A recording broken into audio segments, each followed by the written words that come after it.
and all that stuff all set, ready to go? All right. The June 3rd Lane Community College Board of Education regular meeting will now be called to order. Joe, will you please call the roll? Thank you, Chair. Kevin Altucker, Here. Austin Fulnegi, Here. Jesse Maldonado, Here. Michael Olson, Here. Steve Mattal, Here. Jerry Rust, Here. Julie Weisman. Here. Thank you, Chair. Excellent. Before we move on to the land acknowledgement, I do have to provide a point of information to the community. Members of the public, it is my duty that I'm making this statement as the soonest available open public meeting to create an official public record and fulfill my obligations under Oregon Public Meeting Law. In good faith, during the executive session, I formally objected of the continuation of the executive session on the grounds that we were in violation of ORS 192.660.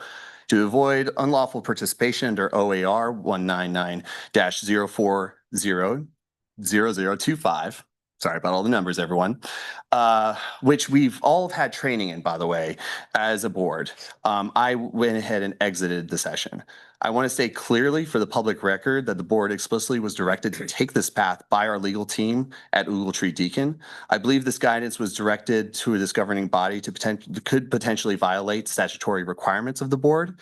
And I strongly recommend that the board schedule a future meeting regarding filing a formal complaint through the Oregon State Bar under RPC 12C, 8.4A3, and 8.4A4. These are important. These meetings, it's important for us to fulfill our responsibilities and duties to the public. We'll now move on to the land acknowledgement, Chair. which is this a point of order?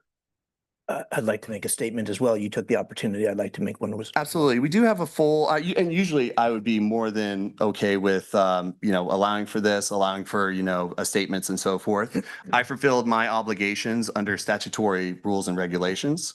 If you would like to make a response, there will be time during the comment and question time period for the board. No, it's important that folks out here that you just made a statement in front of, you have the opportunity to hear. Absolutely, yeah, The other yeah, side. absolutely, and Hear so it. obviously I made the statement. I obviously indicated that your point. I'll take it as a point of order, which is not well taken. That being said, you have the right to appeal the chair's decision on that. If you like, you can go ahead and do that. Now you've lost me. I would just like to make a brief statement. Make an appeal. Appeal the ruling. Oh, You appeal my ruling. I would like to appeal the ruling. I'll All right. second that. All right. It's been moved and seconded to appeal the ruling. We can go ahead and go to a vote. All those in favor signify by saying aye. Aye. But I'm a little confused. I mean, what? I apologize. Yeah, let me clarify what that means. So by voting aye, you sustain, by voting aye, my apologies. By voting no, you sustain the ruling, meaning that essentially I'm overruled. If there is a yes vote, the ruling stands. So. What? Yeah. I'm still confused. Oh, no worries, no worries. Yeah. So you asked for an appeal for my decision. And I'm standing on that decision. A no vote sustains my ruling. So then it allows you to then go ahead and speak. And then a yes vote. That's the part that's confusing. You said a no vote sustains Yeah. your ruling. Yeah, correct. And then Therefore, I the- would not be allowed to speak. Oh, no. You'd be allowed to speak because, yeah, it sustains my ruling. So, yeah, so a yes vote is that my ruling stands.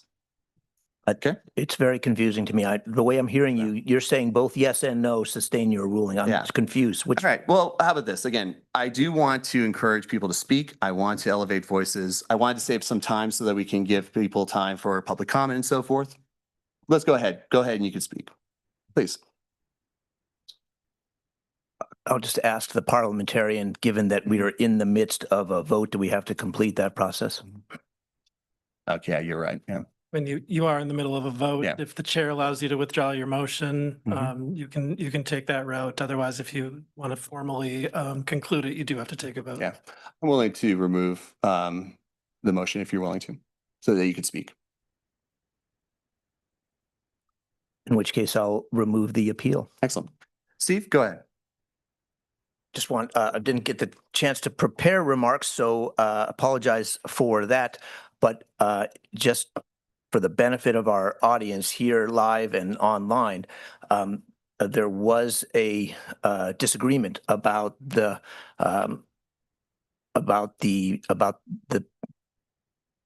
let me just get straight about the ORS under which we were meeting in executive session. However, we took that seriously. We requested advice from our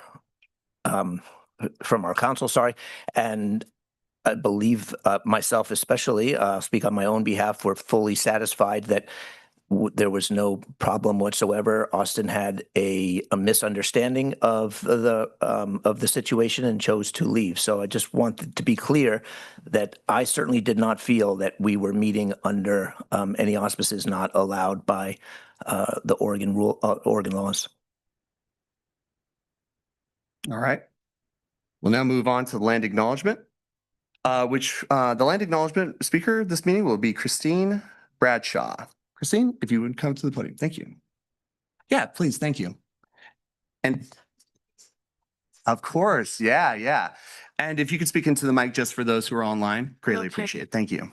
My name's Christine Bradshaw. I'm with nursing faculty, and I'm here to read the land acknowledgement. I do it slightly different. I see you have it printed here, but I do this at the beginning of every year, so I have what I read for my class. So I guess I'm starting this meeting with the acknowledgement of homeland. When I moved here over 25 years ago to go to Lane Community College to join the nursing program to earn my ADN, I recognized what a beautiful area this is. The camas flowers were blooming, and I later learned that those camas flowers were a part of the traditional people, the Kalapuya, of their food that sustained them. So I think it's a nice reminder for us to remember that this traditional food source was used to sustain the Kalapuya, and we're on their traditional homelands right now, and they were stewards of this land for over 14,000 years. And their land was taken unjustly, and I think it's important that we have humility and reverence for the original inhabitants. Thank you very much. Thank you. We'll now move on to the adoption of the agenda. I will need a motion in a second for the adoption of the June 3rd agenda. So move. Do we have a second? Second. Excellent. It's been moved and seconded. Any discussion? All those in favor signify by saying aye. Aye. Aye. Aye. Those opposed? Any abstentions? All right. The last thing before we go into information response is the equity lens. I want this obviously to be a living document for all of us to continue to ask questions as we continue to consider the public, our students, and our community at large. Question number 3 says, how have you intentionally involved stakeholders who are also members of the communities affected by policy, program, practices, or decisions in the decision-making process? We'll now move on to information requests. Are there any comments or questions in regards to the information requests? I do. Yes, Julie, go ahead.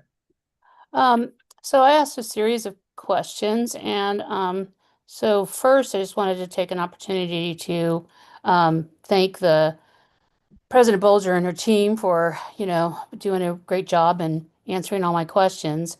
I also, in looking at some of the answers, I saw one that kind of jumped out at me. I mean, most of my questions were based on comments that were made during our last budget meeting. And I just wanted to kind of clarify, get us all on the same page of what we understand. And then I also wanted to give the college the opportunity to kind of address some of the questions that were about the management team and the wage and overpay and things like that. I found it deeply concerning that trustees and committee members were casting doubt on the professionalism and competence of our team.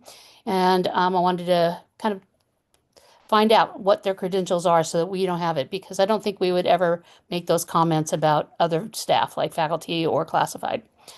So with that context, I asked a number of questions. And one of the answers that really jumped out at me on question number 3 was, I think it was like the very last statement, which was, when we were talking about equity and everybody was making comments in our wage thing that the admin team was really overpaid and, you know, hey, we really should have a conversation. I've heard comments about that a lot. I found it really surprising that 104 faculty who are at the top step make more on an hourly basis than all but 4 managers at the college. And so if you want to look through the rest of the data and you could see it, there's, you know, 114 full-time faculty that get paid over between 90 and 100,000. You know, there's only 14 management that get paid that, you know, things like that. So there's a lot of information in there. I found it fascinating. I hope you do too. I think that we really ought not to be in debates about wages. I think that that's a bargaining and operational issue. So hopefully this can kind of put that to bed, and also to humbly respect that we respect our staff and that we don't disparage them in public meetings, and treat them with common respect. So thank you. And that's all I have to say. Thank you, Julie, and thank you for your questions. It's good information to share for the entire board. All right, any further comments or questions in regards to the consent agenda? I apologize if I'm talking fast, and we have a pretty full agenda, so I just want to make sure we get through things. But any comments or questions? Kevin? I think you just stated the consent agenda, but I believe we're still on item 1E, response to information requests. Is that Oh, correct? yeah, we're on. Yeah, responses to information requests. Yeah, that's the topic we're on. Yeah. All right, any comments or questions in regards to information requests? Seeing none, we will now move on to excuse me 1 second. So To the Chair, public hearing. Oh, before we do that, can I just make a point of personal privilege comment? point of personal privilege. Go ahead. And is it in regards to the information request? Nope. Okay. No, it's just, it's personal. That's why I did it. So I just wanted to understood, yeah. make a comment to everybody. I had eye surgery earlier today. And so I'm going to be in and off of camera, and I didn't want to be a distraction. You can see my ugly eye patch. So I just wanted to let people know I'm not off camera to ignore people. I am listening. I'm actively participating, but that's what's going on. So I just wanted to, so I could fully participate, I need to be off camera. Thank you. Of course, thank you. I think I speak for everyone here that we wish you well, especially with the healing. And I forgot to mention this, Zach had to deal with some personal matters and is excused. And now we will move on to the public hearing. Quote. So we are now going into recess of the regular meeting and now going into the public hearing. Public hearing is to hear from the public and considering the adoption of the FY 26-27 budget and tax levies. I believe we have 2 people signed up for a public comment. Joe, if you wouldn't mind calling them. First, we have Jim Arnold.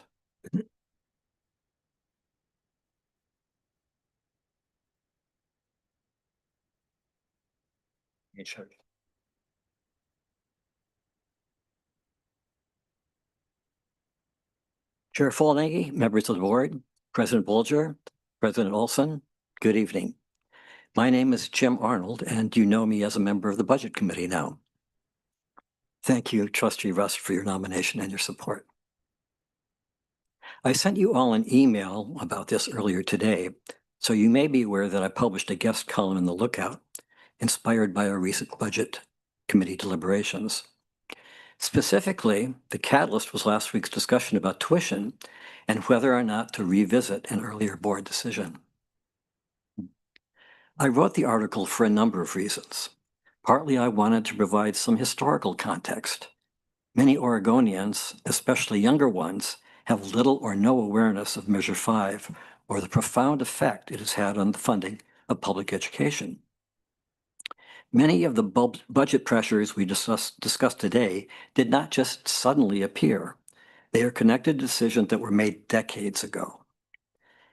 And I wanted to step back and look at another large issue, for I believe that discussions about tuition are never really just about percentages. Beneath them is a more fundamental question about who benefits from higher education and who bears the costs.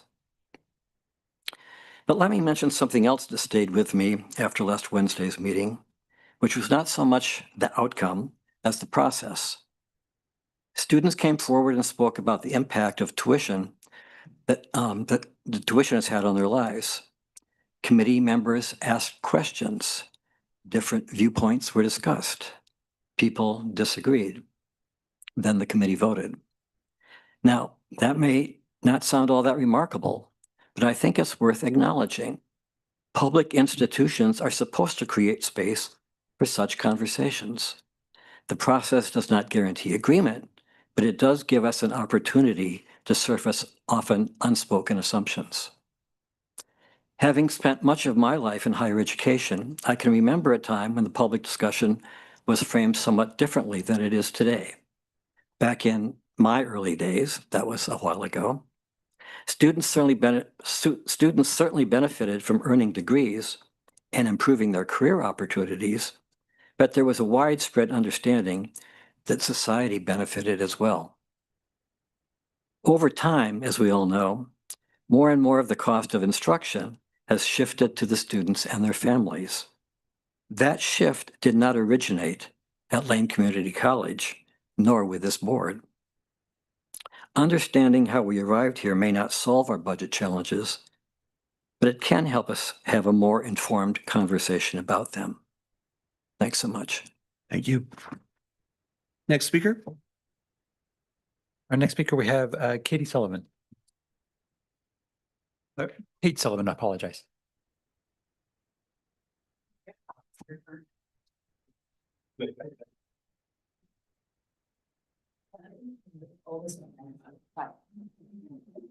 Welcome. Okay. All right, do we have a timer? Yep. Gonna move fast. My name's Kate Sullivan. I've been a faculty member at Lane for 26 years. I want to start with what's probably a pithy observation and may be familiar to a lot of you, given national politics. Conservatism consists of exactly one proposition. To wit, there must be in-groups whom the law protects but does not bind, alongside out-groups whom the law binds but does not protect. And I want to talk about what's happened with a classified staff member of late, and that's Kathy Thomas, who's worked tirelessly at LCC for the past few years. She served as our primary data analyst. Last fall, she announced her intention to retire at the end of this academic year. And Keith Comer, her immediate supervisor, worked with upper administration to secure a part-time contract to extend her work 6 months post-retirement to mentor our new data analyst, who is still very new and very green. On May 26th, however, President Bolger refused to sign the contract to extend Kathy's employment. Neither Keith nor Kathy had an inkling that the administration had reversed their decision to hire Kathy on a limited part-time contract. In other words, it appears both individuals were blindsided by this decision. Some individuals may have a salary that insulates them from the economic shock of losing an expected salary of $30,000 to $35,000, but the vast majority of us are not so lucky. I want the board to think long and hard about an administration withholding information from an employee and her immediate supervisor that a verbal agreement would not be honored. We should all be appalled at what is at best carelessness and at worst cruel disregard. Kathy had not put in for Social Security nor Medicaid since she was counting on a half-time position. She hadn't begun to sift through her files, and she has a lot of files in her office, or remove personal items from her office because she believed the word of the upper administration was good and that the agreement that had been months in the making with months of assurances was valid. She was also, on the same day she found out she wouldn't have an extended contract, informed that she would have to vacate her office and clean out everything and turn in her laptop to the college on the 2nd of July.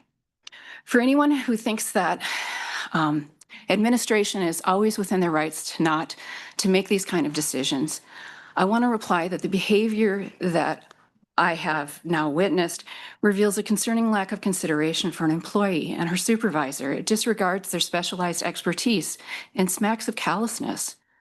I want to end by saying the board shouldn't turn a blind eye to this kind of autocratic behavior, that we should pay attention to how employees are treated. And this also reminds me of how employees were treated with closure programs, and they didn't find out until they found out from their students. Good leadership requires fairness, that those outside of circles of power are treated humanely and ethically. Finish your thought. And increasingly, I do not see that humane and ethical treatment in play. Thank you. And I believe that's it for public comment in the hearing. Oh, yes, correct. Excellent. Great. Want to thank everyone, especially for the respectful dialogue and public comment there. Greatly appreciate that. And with that, that is the conclusion of testimony for the public hearing and conclusion of the public hearing itself.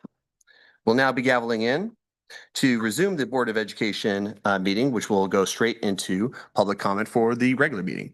We have 13 individuals signed up for. Correct, Chair. Excellent.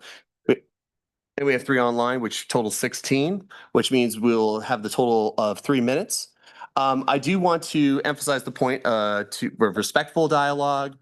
This is about issues, not people, and that we continue to, we've been doing really great with public comment. I want to emphasize that.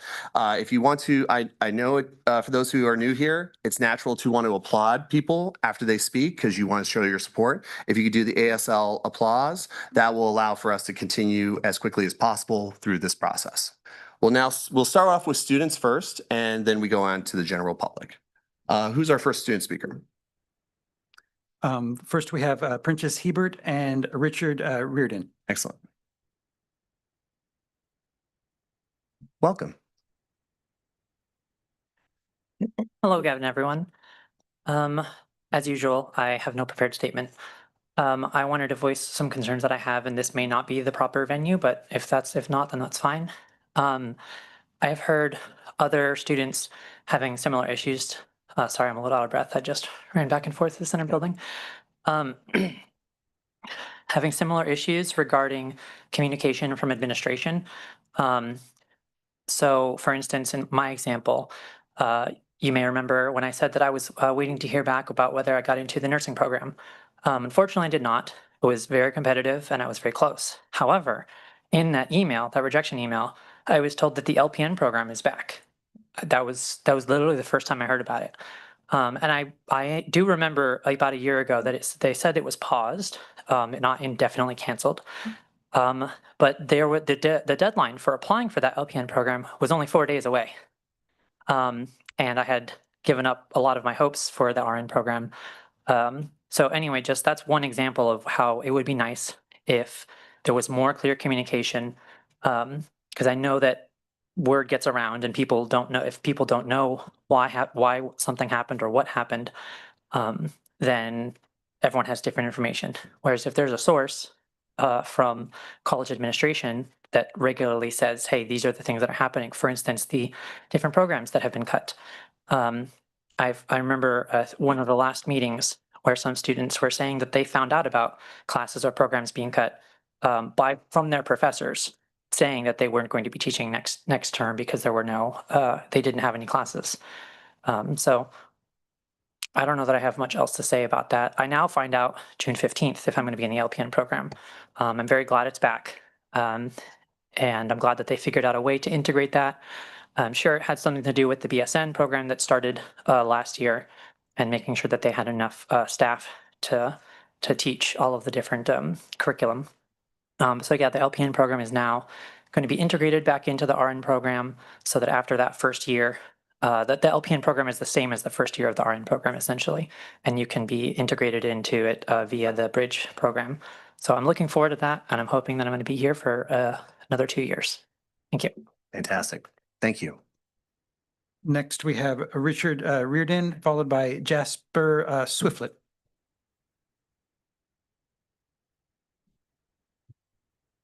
Thank you. Everybody hear me okay? Is the mic good? Fantastic. Good evening, board members, President Bolger, President Olson. This campus exists because education should be accessible for all. It's supposed to lower barriers, not build new ones. We're told an awful lot of students that we are the future. We are supposed to go out and make the world a better place. But what future are students supposed to build when the doors that were open to others are being closed in front of us?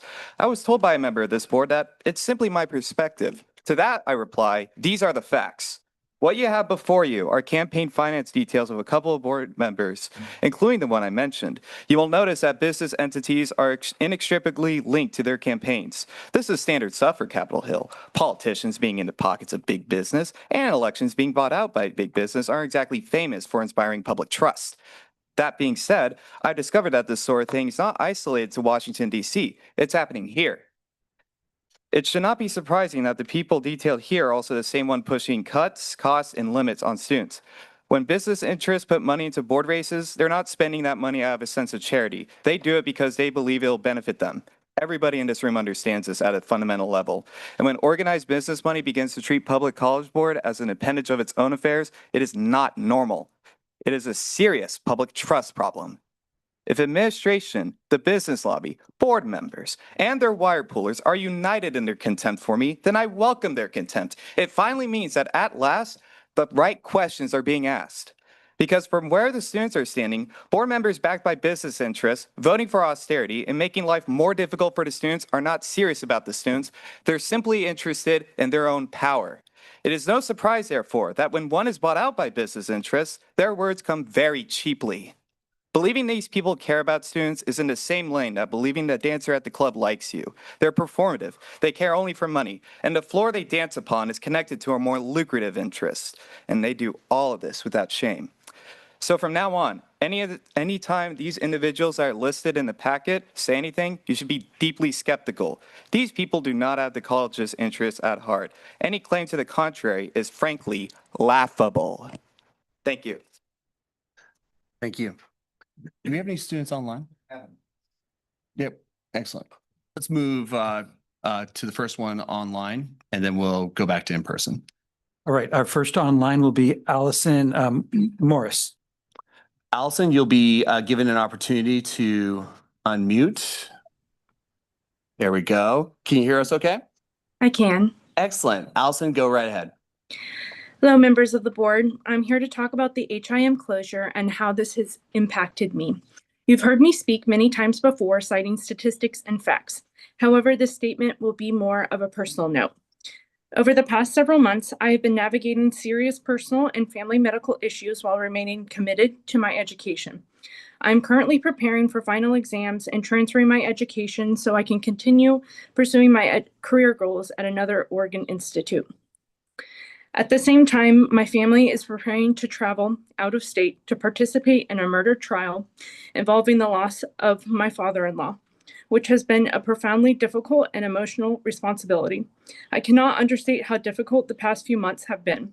I'm dealing with challenges outside these walls that most people in this room will never have to face. I chose HIM because it was my lifeline to a stable, independent life. By eliminating it, are you telling me that my fight to overcome my circumstances and build a career isn't worth your investment? Throughout this process, one of the most challenging aspects has been the lack of communication and guidance from administration regarding the program closure. We were promised individual counselors in a BOE meeting, which has not happened. When the program application portal closed before the BOE voted, and with 157 days left to apply, many of us were shut out from the Teach Out agreement. My program director told administration that I and other students with more than 40 credit hours did not receive any communication, yet we were never included. Since the decision to close the HIM program, 46 HIM classes have been dropped. During a period when clear communication is most critical, many of us have struggled to obtain timely information. I understand that institutions face difficult decisions, and I recognize that program closures are sometimes necessary. However, students invest significant time, financial resources, and sacrifices into their education with the expectation that they will be supported throughout their academic journey. When communication breaks down, the burden falls heavily on students who are already managing academic, professional, and personal challenges. I respectfully ask the board to consider the impact this closure has had on affected students and to ensure that adequate support and transparency and transition assistance are provided going forward. Students deserve, and you are legally obligated to provide, clear guidance, accessible resources, and a pathway that allows them to transfer and complete their educational goals with as little disruption as possible. Thank you. Thank you. Next speaker. Now we'll resume with Jasper Soufflet, Jasper.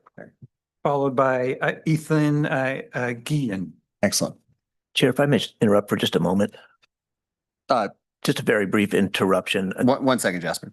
Go ahead. I just wanted to make Julie Weisman, who's not here in person, aware that some papers were distributed to everybody in the room, about 50 copies or so. It includes some, I haven't had a chance to read it, but some allegations, I think, against you and other people as well, and we'll make sure that you get a copy. Yeah, I already gave a copy Thank to you. our secretary to be able to forward that over. So, yeah. Jasper, go ahead. Hello, members of the board.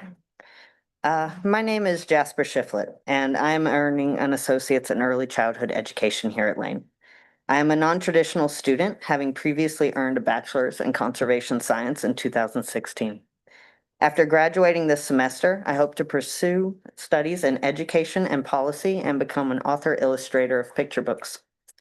Today, I want to speak about the value and importance of the early childhood education program, particularly its practicum component, where students gain experience teaching children here on campus at the Lane Child and Family Center while earning their degree and their career pathway certificates.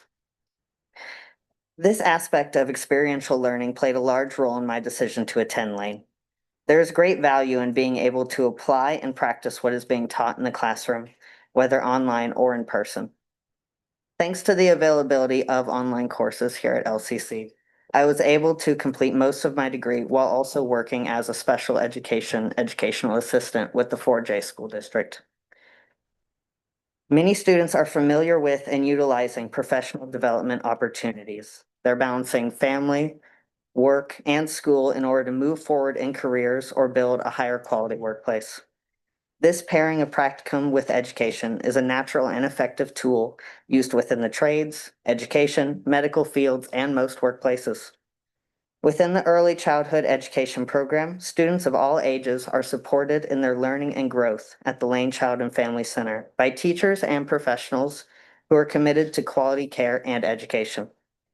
We learn about the foundations of education and human learning. We support children in developing skills in self-regulation and empathy, and we take care to preserve the natural human instinct to explore. Early childhood educators practice the art of teaching and human connection. The Lane Child and Family Center gives educators the space and tools needed to leave Lane with confidence, experience, and the ability to work towards a brighter and more caring future. And I think it's just one of the many programs here that it shows with funding and with that support, we're creating a valuable community and workplace for everyone in our world. Thank you. Thank you. I have some cards here. Wonderful. Yeah, yeah. And actually give me one more just for the record. Thank you. Appreciate it. Thank you. And See, that was Ethan, if I'm not mistaken. That was Jasper. All right, so now Ethan Guillen, followed by Frankie Rain. okay. Hi, everyone. I'm Ethan Guillen. I've been a student here for about 6 years now, and nice to see everyone again. So a number of us dance students met with administrators last week.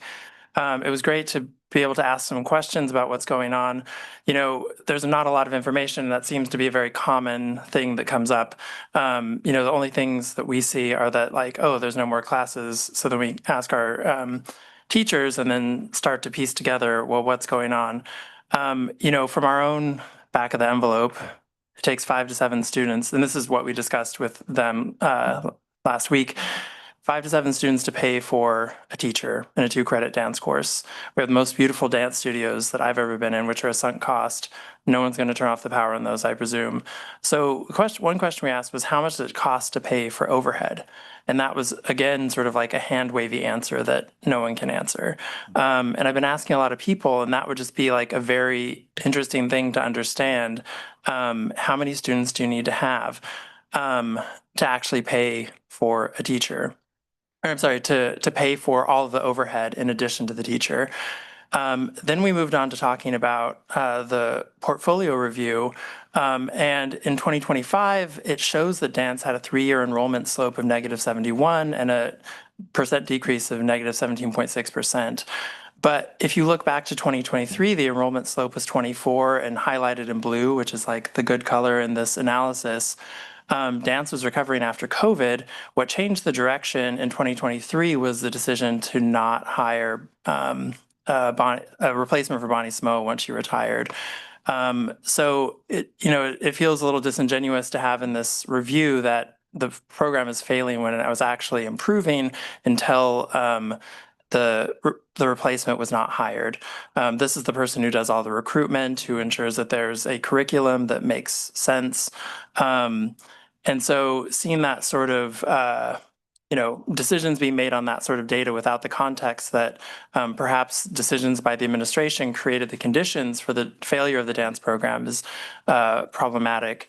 One of the things that was pointed out during the meeting by one of the administrators there was that the previous dance instructor wasn't doing enough recruitment. As I understand it, in 2017, there was an analysis of the program done, and this was supposed to guide budget priorities. And one of the things that was found in that analysis is that the dance program should receive additional funds for recruitment because unlike music or theater, high schools don't have these programs, so it's harder to recruit for dance. As I understand it, that money was never forthcoming for dance. And so the overall problem we have is that we feel like the administration has not been supportive of. Finish your thought? Yes, please. Sorry. Has not been supportive of the program and instead is using these sort of like metrics to make these decisions that are quite harmful instead of being supportive and uplifting. Thank you. Thank you.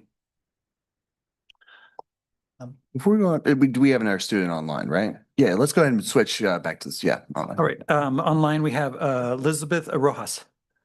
Elizabeth, you'll be given an opportunity to unmute.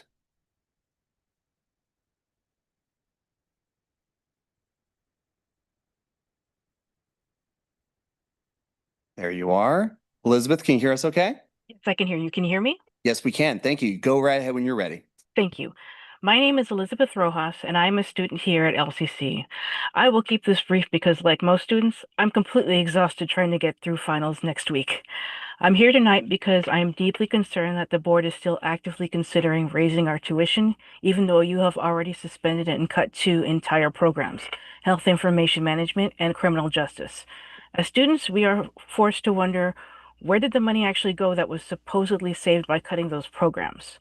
If these painful measures were meant to stabilize our finances, why are we still looking at higher costs for the remaining students?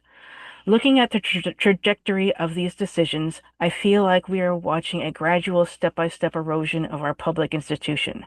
The financial burden on students keeps rising, forcing us to question the current money trail. I can't say for certain what is actually happening behind closed doors, but the utter lack of transparency surrounding these cuts makes me wonder whose priorities actually come first. Our student body deserves an honest, transparent answer.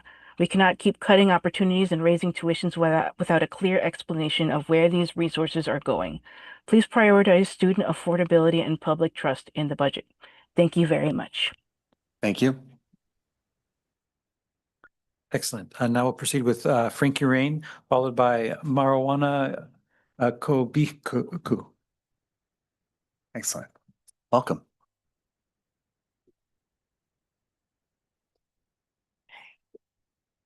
Hello, my name is Frankie Rain, and I have spoken here before about the dance program, and I'm back again.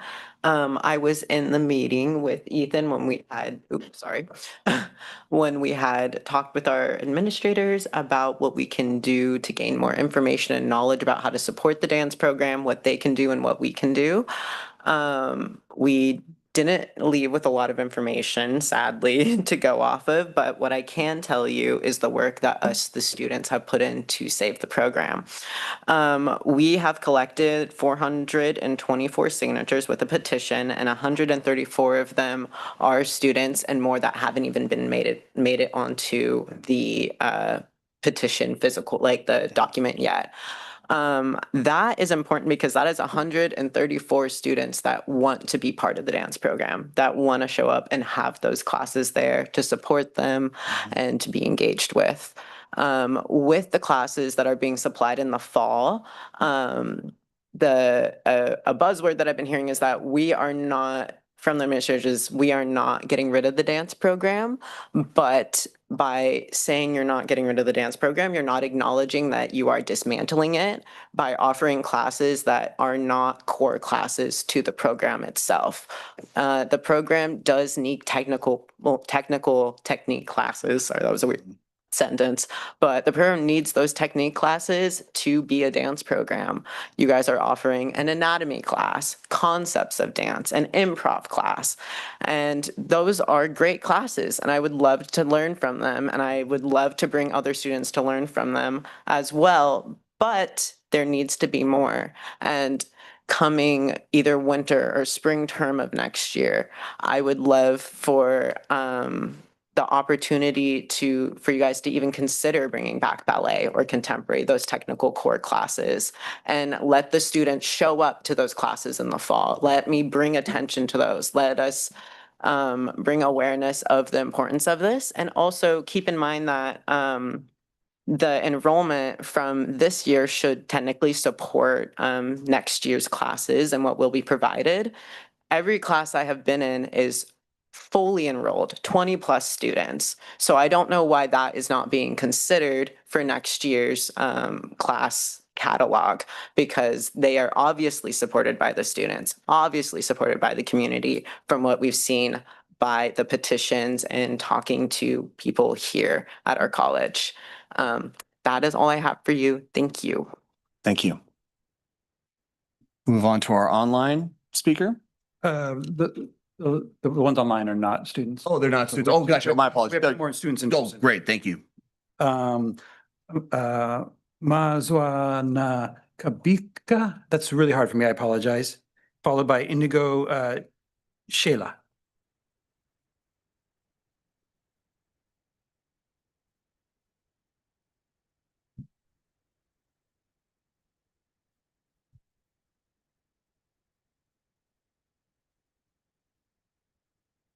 Welcome.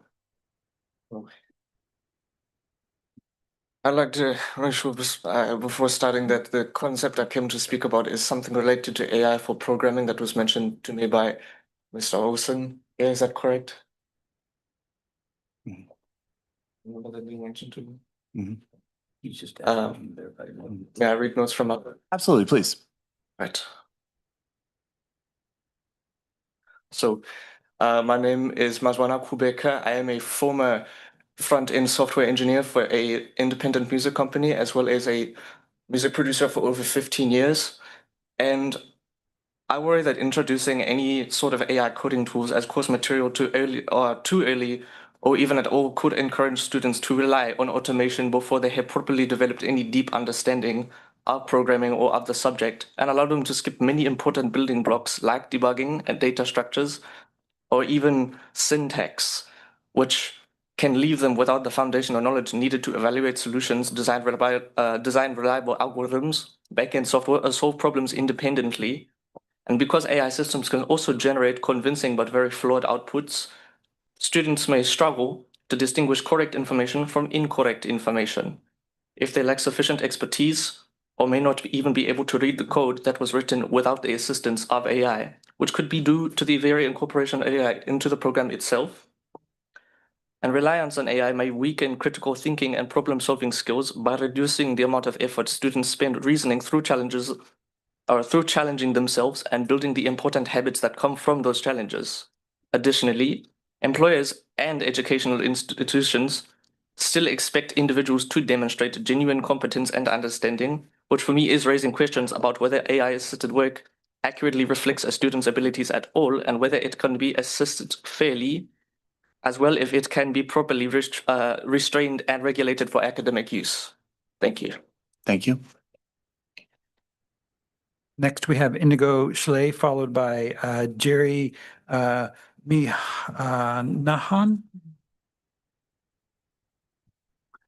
Welcome. Thank you. Of course. My name is Indigo Schley. I'm a current LCC student here. I'm here on behalf of the dance program. You probably haven't seen my face before, but I'm very happy to be here to talk about my experience with the program as a student.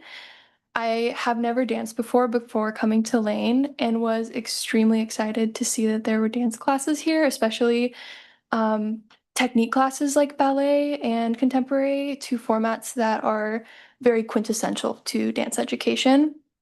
And then going into the program, I learned about the works and the collaborations performances. And for context, the collaborations is where the instructors teach a choreography to the students and then they perform it at the Ragazzino Hall. And then the works is an incredible production done by students where they choreograph their own dance and then they get to perform it with their dancers that they audition. It is an extremely independent and engaging process that is my favorite thing I've done at Lane so far.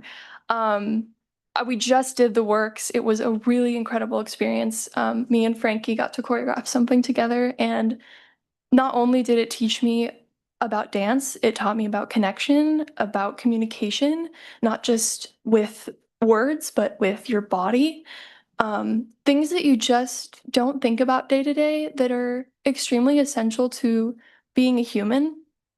And I think anyone can relate to that through different forms of art. But dance especially has opened up to me at Lane. And I haven't seen any other community colleges when I looked for other community colleges that have things like the works or the collaborations. They just teach what you guys are planning to demolish down to just intro, anatomy, no technique, no contemporary, no ballet. Those things are unique to Lane as compared to other community colleges. So I just wanted to highlight and emphasize that part of your program, as well as the dance studio is an incredible dance studio. As Ethan mentioned, like it's one of the most beautiful dance studios in Eugene. I mean, I've not had the context of other dance studios, but this one is very incredible. So as a student who's just opened up her world to dance, it's been a wonderful experience at Lane. That's all. Thank you. Thank you. All right, Jerry Minahan, followed by Kathleen Lloyd.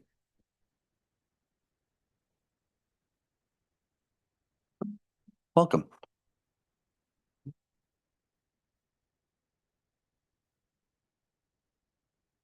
Good evening, esteemed members of the LCC Board of Education and President Bolger. I'm Jerry Minahan, one of the Faculty Council's co-chairs, and at the direction of Faculty Council, I am here this evening to present a summary report on behalf of Faculty Council's Class Cuts Task Force. The full version of which has been or should have been included in the public comments comment documents. The task force was established by Faculty Council to investigate the class cuts implemented for winter and spring 2026 and to better understand both their impacts and the process by which they were made. The task force included faculty representatives from multiple divisions and gathered information through data analysis and a faculty survey that received responses from 63 faculty members across 8 divisions.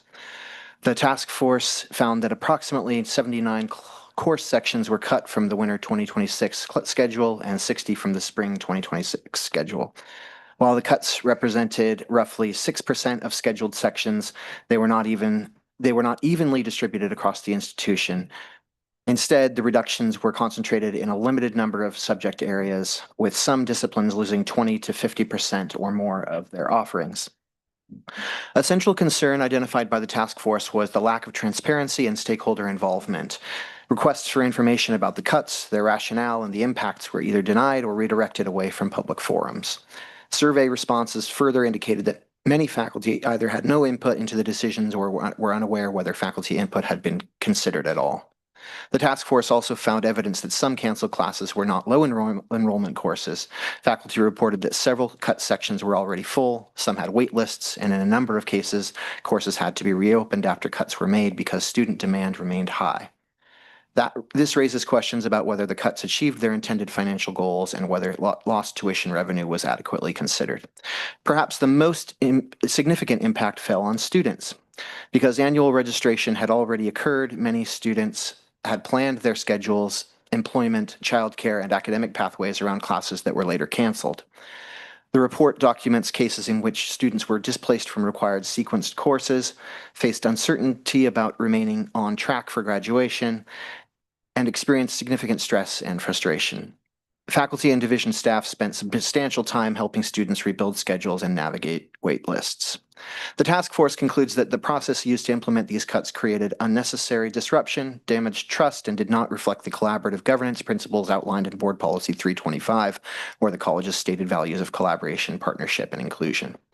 Accordingly, the task force makes two recommendations. First, any extraordinary class cuts should be implemented through a transparent process that includes meaningful participation by deans and faculty and prioritizes minimizing harm to students. Second, the college should establish a task force to evaluate annual registration and determine whether it is serving students effectively or contributing to unintended negative consequences. Thank you for your time and consideration. Thank you. Next, we have Kathleen Lloyd, followed by Jenna Kepka.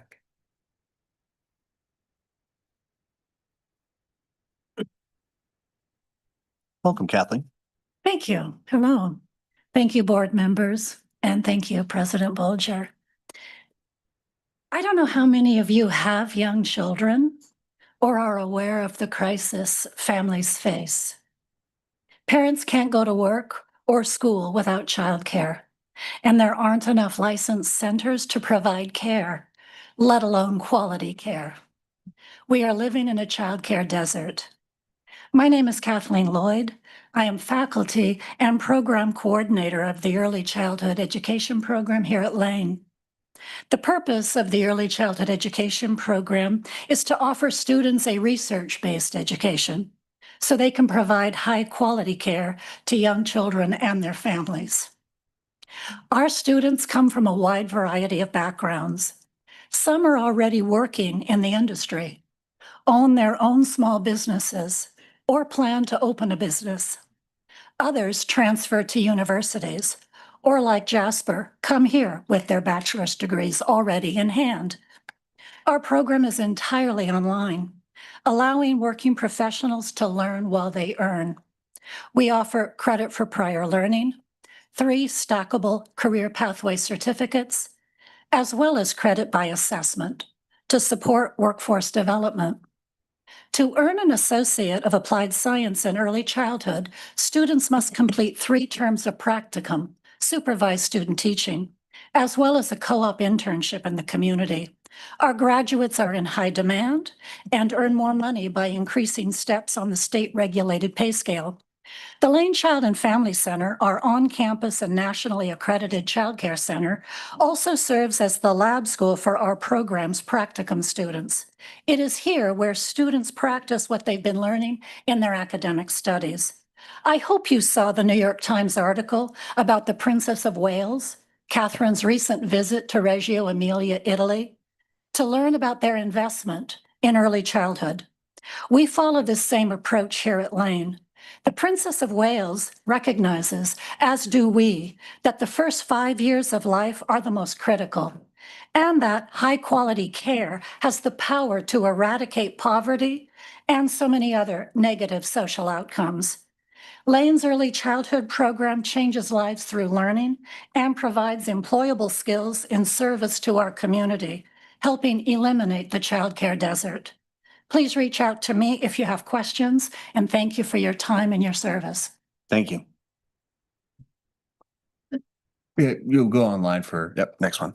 Our next one will be joined by Tracy Weimer. Excellent. Tracy, you'll be given the option to unmute.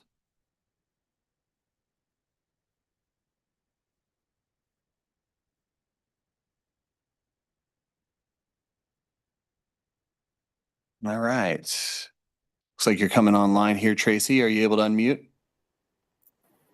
There we go. I am. Excellent. Can you hear us okay? I can. Excellent. Can We can hear me? you okay? Yep, we can hear you fine. Thank you. Go ahead when you're ready. Okay. I'd like to greet the presidents and the board. My name is Tracy Weimer. I work in tutoring now, but I used to work in the Multicultural Center programs at LCC. I want to raise awareness and questions about the following. I'm going to be referring to 2 Board of Education agenda attachments dated 4/02/025 and 03/04/26, both posted by Calm Joyce. These artifacts are described as the annual student activity fee recommendations found in the historical documents of LCC's BOE. So I see my background's not up there on the screen. That's interesting. So first one uses the SAFC model. So that's the Student Activity Fee Committee model adopted by student vote. And the second one has a different structure. It consolidated power in the student government, and there was a vote. There was a vote of student body to create the Student Activity Fee Committee that was designed from the beginning to be equitable. And it's just been apparently thrown out, but the website still says that it's in use. But if you could see my tape, thank you, please. This is the information that was missing between those two recommendations. The one made in 2000 last year had allocations for the identity unions.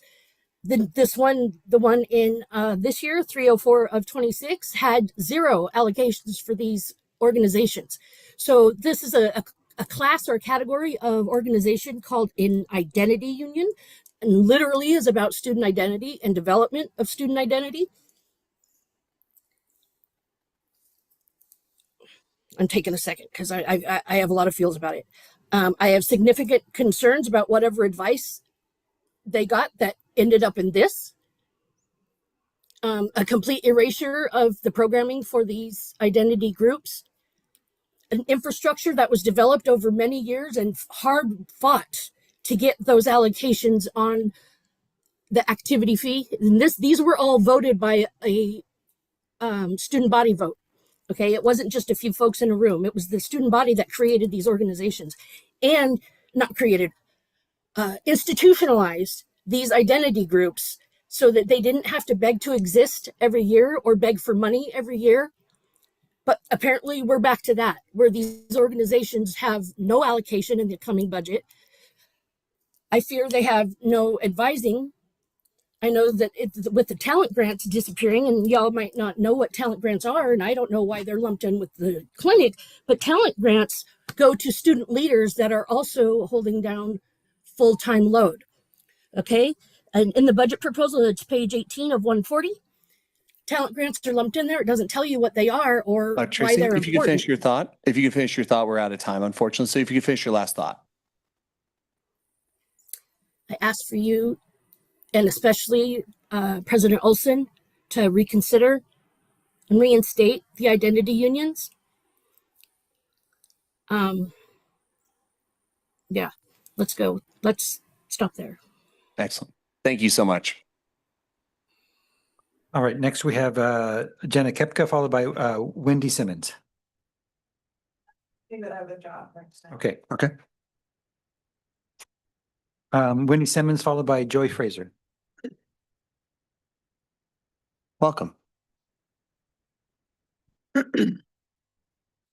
Good evening. I'm Wendy Simmons, and I'm speaking tonight in solidarity with my faculty colleagues to provide the history of our institutional research department, as well as apprising the board of our ongoing data needs. Educational institutions are increasingly charged with ensuring that decisions are data informed, and LCC's local context mandates transparent communication around institutional change administered through shared governance. Therefore, it is paramount that this department be adequately staffed. Unfortunately, as of June 2nd, it won't. During the late 2000s and up until 2019, Lane enjoyed the expertise of an IR director, Craig Taylor, who engaged in data generation and analysis, 2 full-time data analysts, and 1 additional employee tasked with cleaning data. During this time, Kathy Thomas and the second analyst Malloy Wilson created a standard data package for the college. So annually produced document that allowed college stakeholders to access key data elements so that they could better understand the financial and academic context of the college.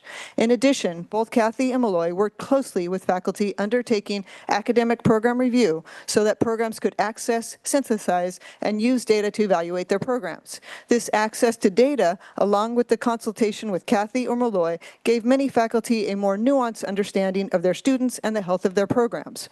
This work, however, along with satisfying other needs of the college, has been overwhelming for Kathy, given that Craig Taylor was pressured to retire in 2019 and Malloy was unceremoniously retrenched in 2020. Even though data requests had increased rather than lessened, a retrenchment he could have fought but didn't. Also, Kathy became a one-person IR department, often working evenings and holidays to satisfy stakeholder data requests. In winter 2025, we were heartened when the college hired Keith Comer to serve as director of IR. After his hire, Kathy announced she would retire at the end of academic year 25-26, and the college subsequently hired a new data analyst who had been apprenticing to take over Kathy's duties.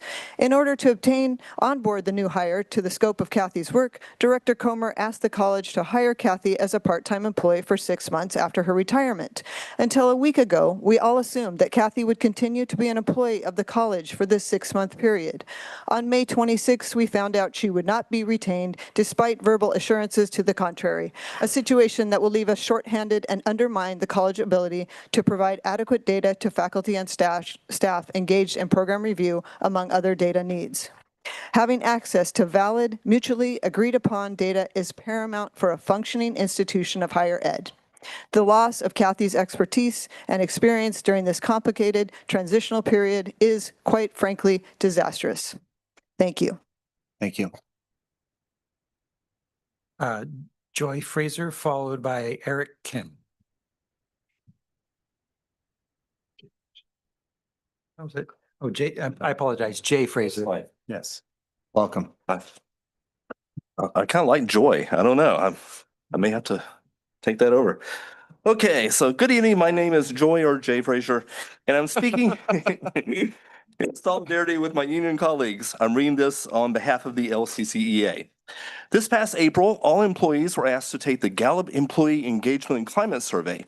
598 of us participated for a 54% response rate. The results require your attention and action.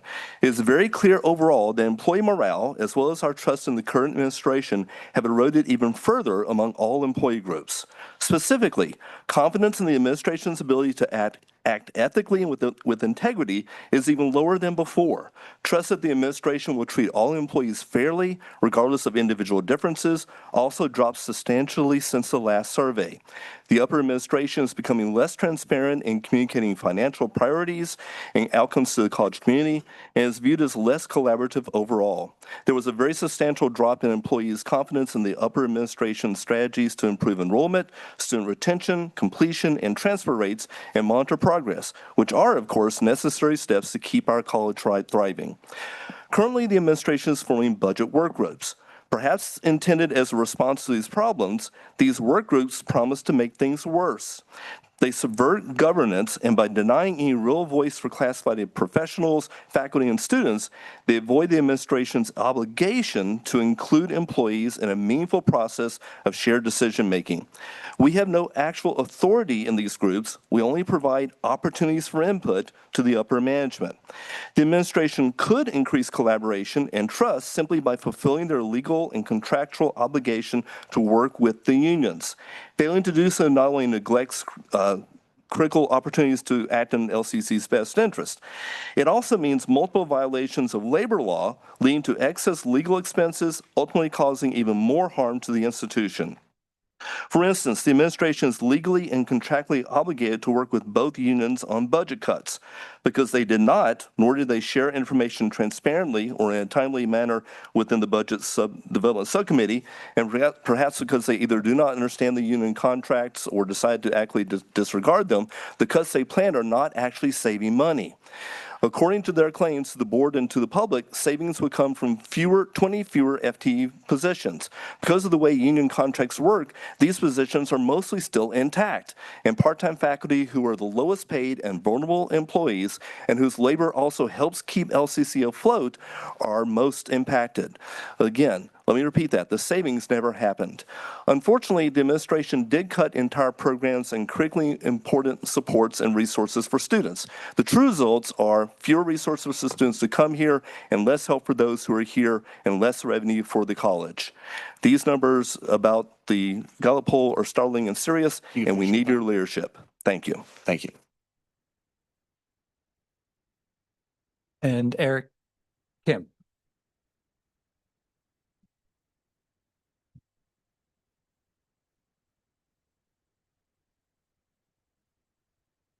Julie and Jesse, there's a handout. We'll pass that on to Jove to make sure we get it into the record for you guys. Jesse and Julie, you can email me at kim.e@lanecc.edu to get a copy of the handout. It's set on automatic reply for you. Good evening, Lane Community College Board of Education, Dr. Bulger, SGA President Olson. My name's Eric Kim. I teach psychology in the social science division. For those of you online, email me at kim.e@lanecc.edu to get the handout. That summarizes and concludes my public comments over the last year and why I think learning psychology and the social sciences helps students and the community. In the first picture, it's ambiguous whether the cat is going up or downstairs. To determine whether the cat is going up or downstairs, we would need to expand the image to get more context. Having a broad education and critical thinking skills helps you put new information into context. The second picture looks like a headless motorcyclist. If you could take a different perspective and look towards the chest of the cyclist, you would see that the person is looking down at the broken chain. Taking a different perspective helps you see past illusions. A transformational education provides a broader context and different perspectives to help citizens and students understand the small snapshots of the world around us. This academic year, I talked about errors in thinking and deciding. Topics include, we paraphrase messages such as, no battery outlasts Energizer is remembered as Energizer is the best. The confirmation bias, availability heuristic, familiarity heuristic, anchoring and adjusting, representativeness heuristic, reason-based choice, and effective heuristic. We have come full circle from the beginning of the academic year. Psychologists study errors in thinking so that we can learn from our mistakes and be less wrong faster. In the picture with Lawrence Fishburne, it is normal to read the top line wrong. There are quick, unconscious, and automatic thinking processes that can lead to errors. Reading the caption slowly helps identify the error. And we all make mistakes, whether it's in our personal life or career. Learning helps us make less mistakes faster. In situations where mistakes can be costly, a person who understands the errors we make increases the chance of success. A transformational learning environment enlarges the context and takes different perspectives.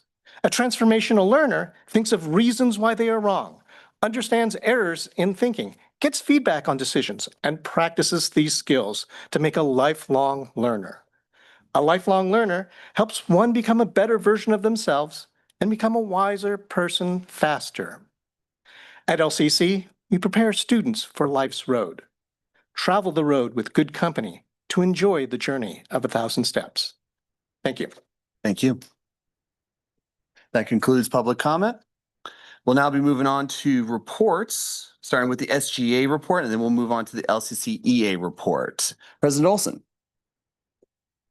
Thank you, Chair. First, I'd like to go over events and projects and a small statement from me. May events, student government had successfully put on our Spring Festival. Spring Festival was a whale of a time, as quote Becca Maley.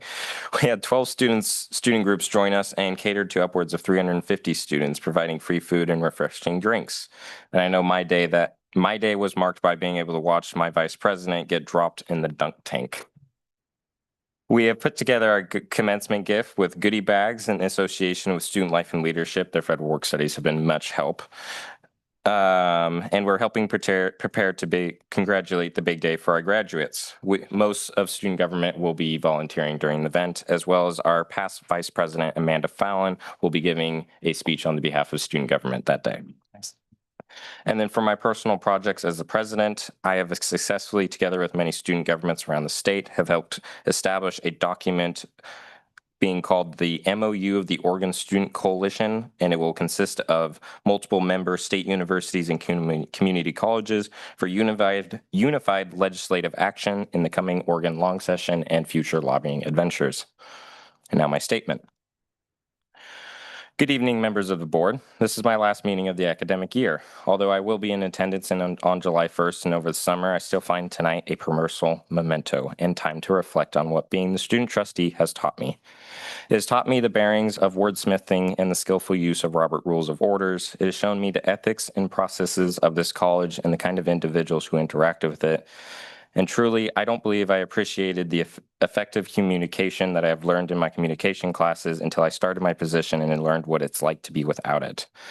I'd like to thank President Bolger and her cabinet for their wisdom on displaying matters when the board's vagueness confused me. And truly, the last few months have been some of the greatest learning opportunities I've ever had. The biggest lesson of all being how much I'm needed between out-of-state tuition increases, unequal wage freezes, and program cuts lagging student opinions. And I'm glad to represent students in time like these. Thank you. Thank you. We'll move on to LCCEA reports and then LCCEF reports. Adrian Mitchell.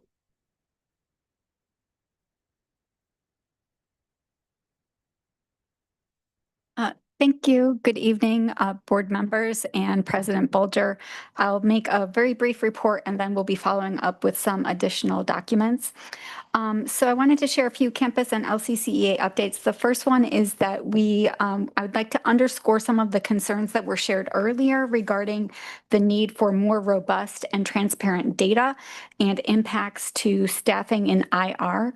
I will provide to you a copy of the portfolio review data as well as the standard data package. The standard data package has not been available to our campus since 2022. It was a robust document, spreadsheet of more than 20 pages with a plethora of information that anyone could access in order to find out information about trends, demographic trends in programs, students, but all types of demographic data regarding their race, gender, Pell status, success rates, financial implications of each of the programs. And if you take a look at that and compare it with the portfolio review, which is really only cursory minimal data that has been available to programs.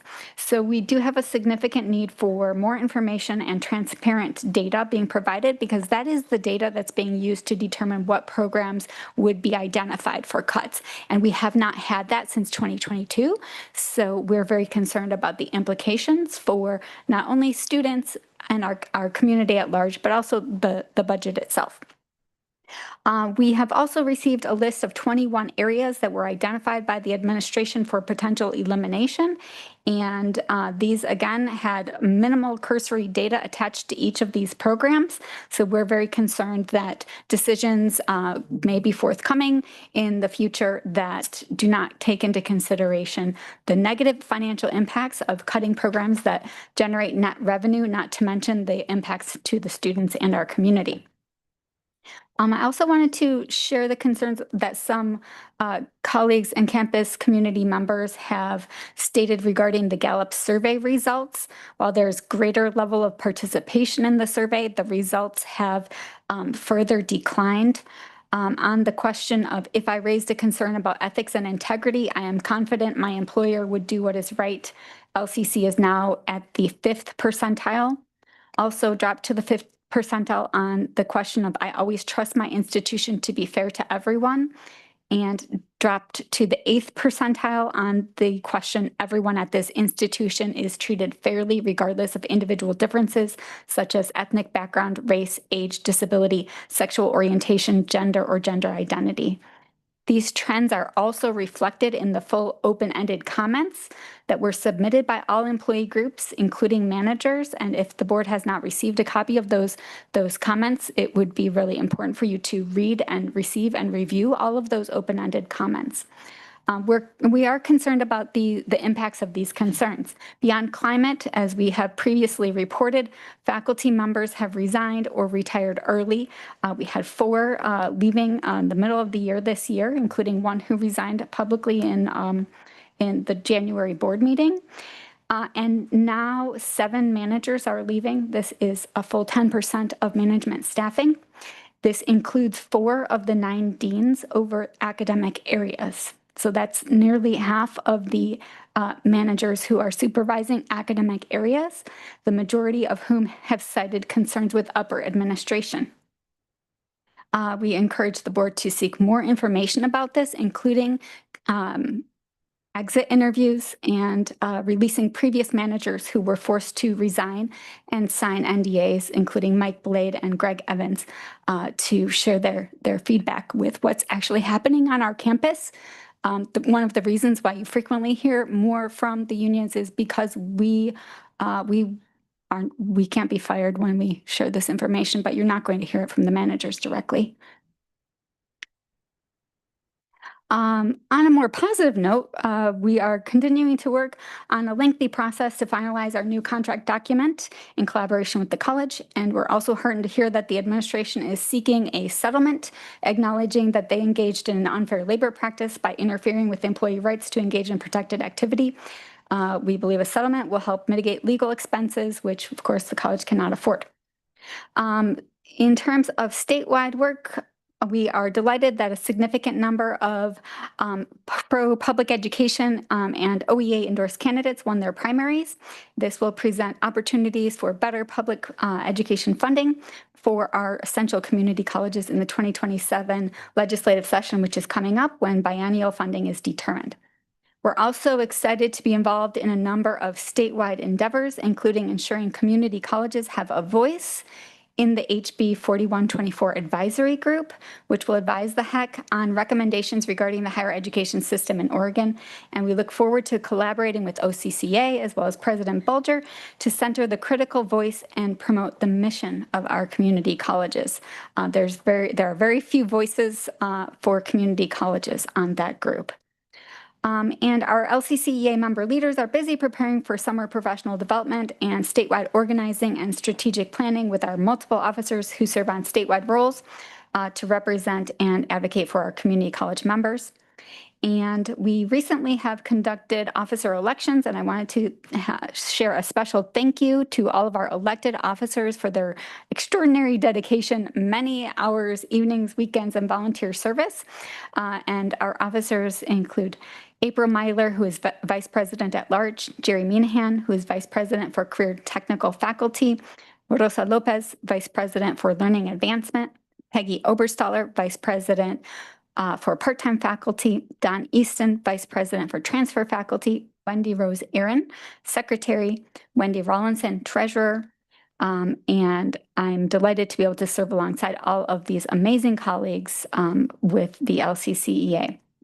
And finally, we celebrated the end of the year with a picnic last weekend, thanks to Erin Bartley, our membership chair, committee, and all of our special guests. And I will follow up and share some additional information with the board. Thank you. Next, we have the LCCEF report. Tammy, I believe you're online, and then we'll move on to the president's report. Tammy, when you're ready. Okay. Good evening. At the April 30th board budget meeting, a board member reminded both the board and the budget committee that governance responsibilities require board members to remain separate from the administration's operational and day-to-day management decisions.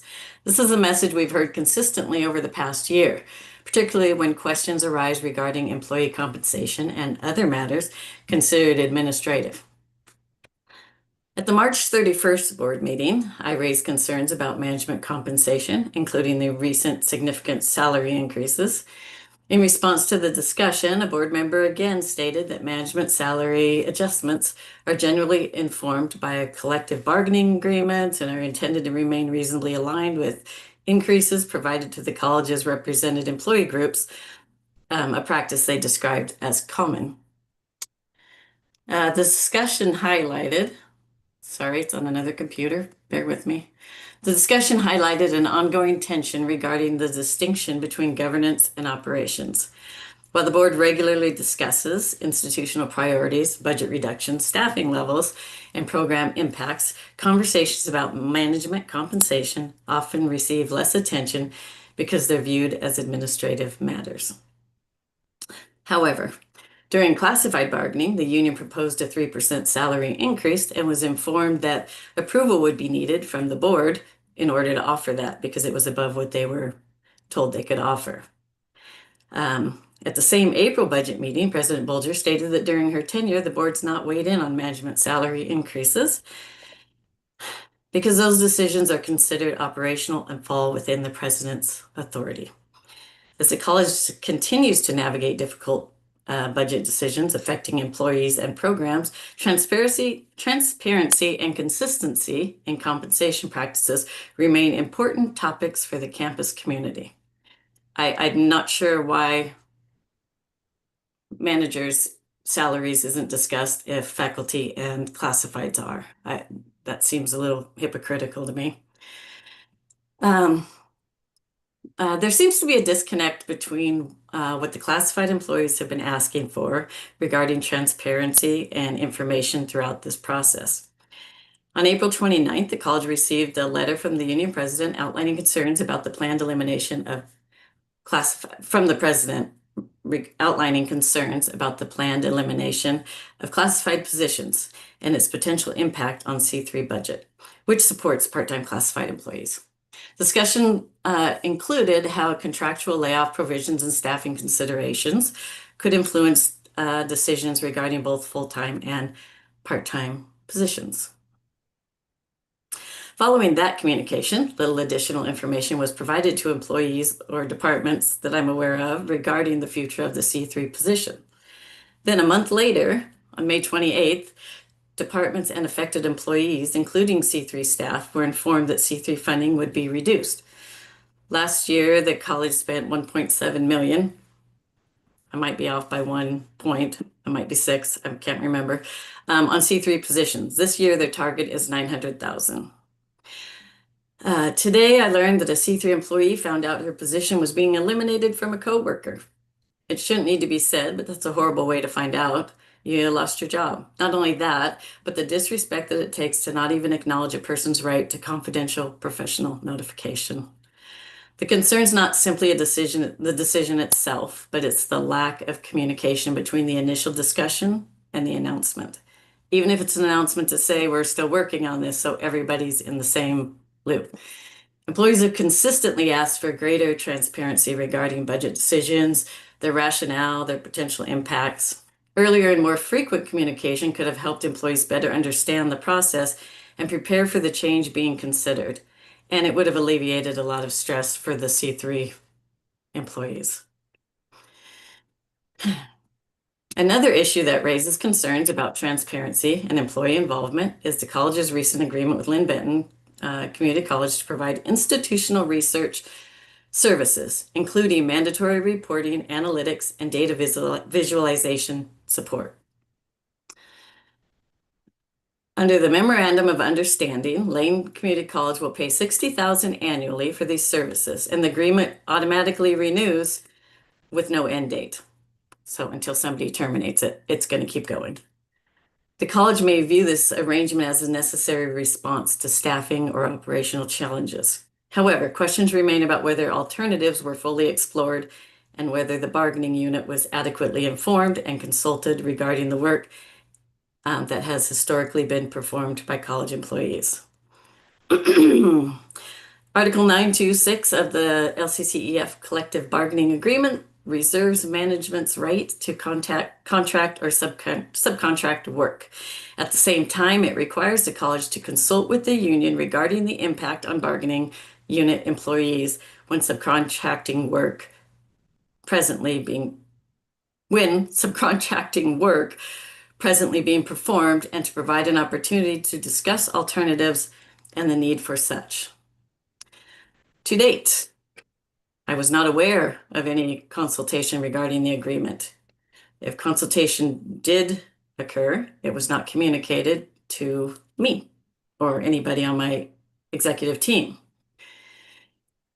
Given the contract language and the potential impact on classified work, it's reasonable to ask what discussions took place, what alternatives were considered, and how the college determined that outsourcing was the preferred solution. I've read the administration's responses to the board information requests and want to add a little something. I would say that also as noted in the document that it's salaries, I'm talking about the salaries again, of 2025. They don't include the last batch of increases that I discussed at the March 31st email, because that's 2026, in which I provided the current salaries for management. If the board wants the true amounts, request the projected salaries for the year. Now I'm going to respond to something said at the beginning of the meeting. I don't appreciate being chastised for requesting information on management salaries. It's my right as the president of the classified union to request and share the results of information requests. Furthermore, to bring them to the board if they look outrageous or to share. This is a public board meeting. It's my choice or anyone else's to bring what they feel is important to the board. I will continue to do just that. I want to look at the 62 out of 327 classified are making over 90,000 a year.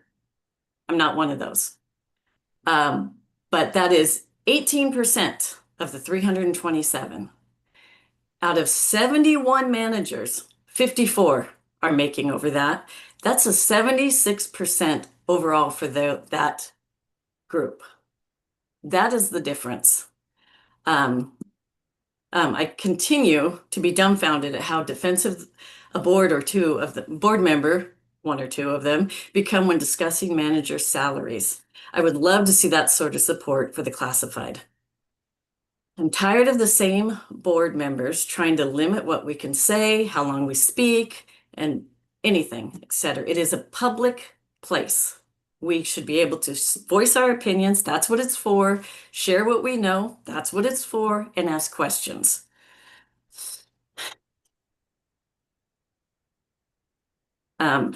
Additionally, when I look at the information responses that are asked by the board, they ask the same administration who are doing the things. I don't really know how to phrase this off the top of my head, but you're asking administration to provide answers to questions that you're asking, which are the people who are doing what they're doing. So they're going to answer how it works best. So I would not say that's the best way to get the answers to what you're asking for.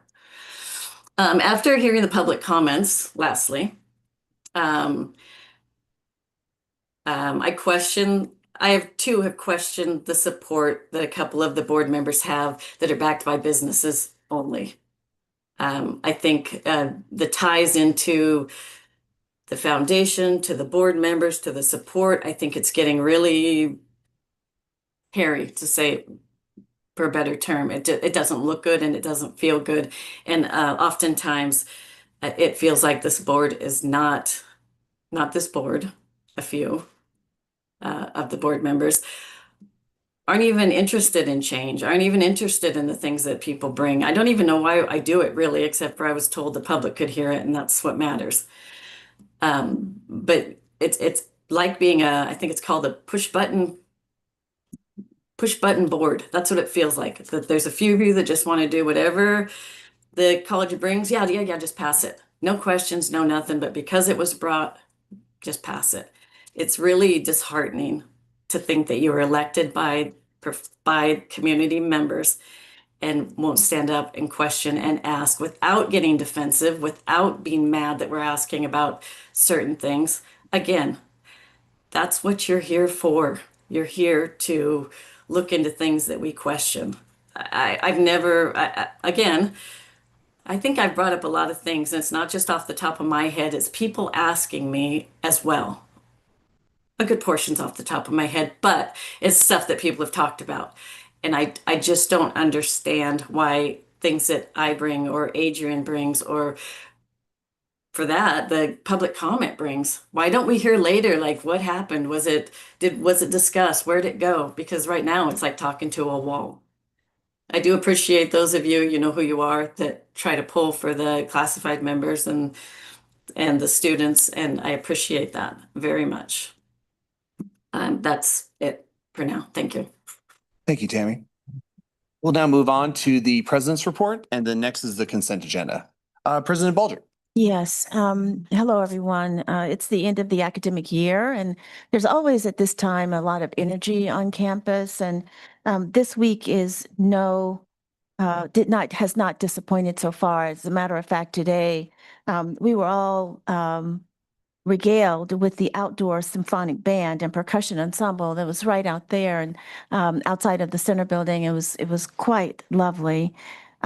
Just today also, the Neurodivergent Student Union had a fidget fair We had an ecology and bird poster presentation.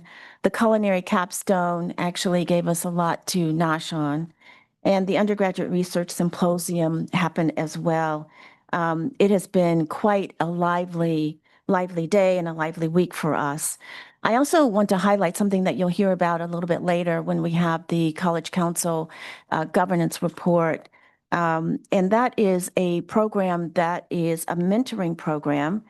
It's being piloted by the College Council, and it's going to strengthen student participation and shared governance. We could not be more delighted about that. And finally, I want to give you just a little bit of a sense of what will happen at our graduation ceremonies that are upcoming on June 13th, and give you a little bit of a sense of the students who are graduating this year. So this is our 61st annual commencement ceremony. We have 1,401 graduates. They're going to be earning a combined 2,132 associate degrees and certificates. Let me tell you a little bit about them. One of the things we've seen change as a result of the pandemic is that career technical education is a greater percentage of our offerings than transfer education, and you see it in our graduates as well. So 55% of the awards earned this year are career and technical education credentials. 45% are transfer awards. Our youngest student, if you might want to guess how young our students are, and how the youngest is 17 years old, and the oldest is 69. The average age is 27 and a half. 59% of the graduates are first generation college students. And 55% received a federal Pell Grant, and 1 in 5 students received an Oregon Promise Grant. We're delighted that the Oregon Promise, we understand, will continue.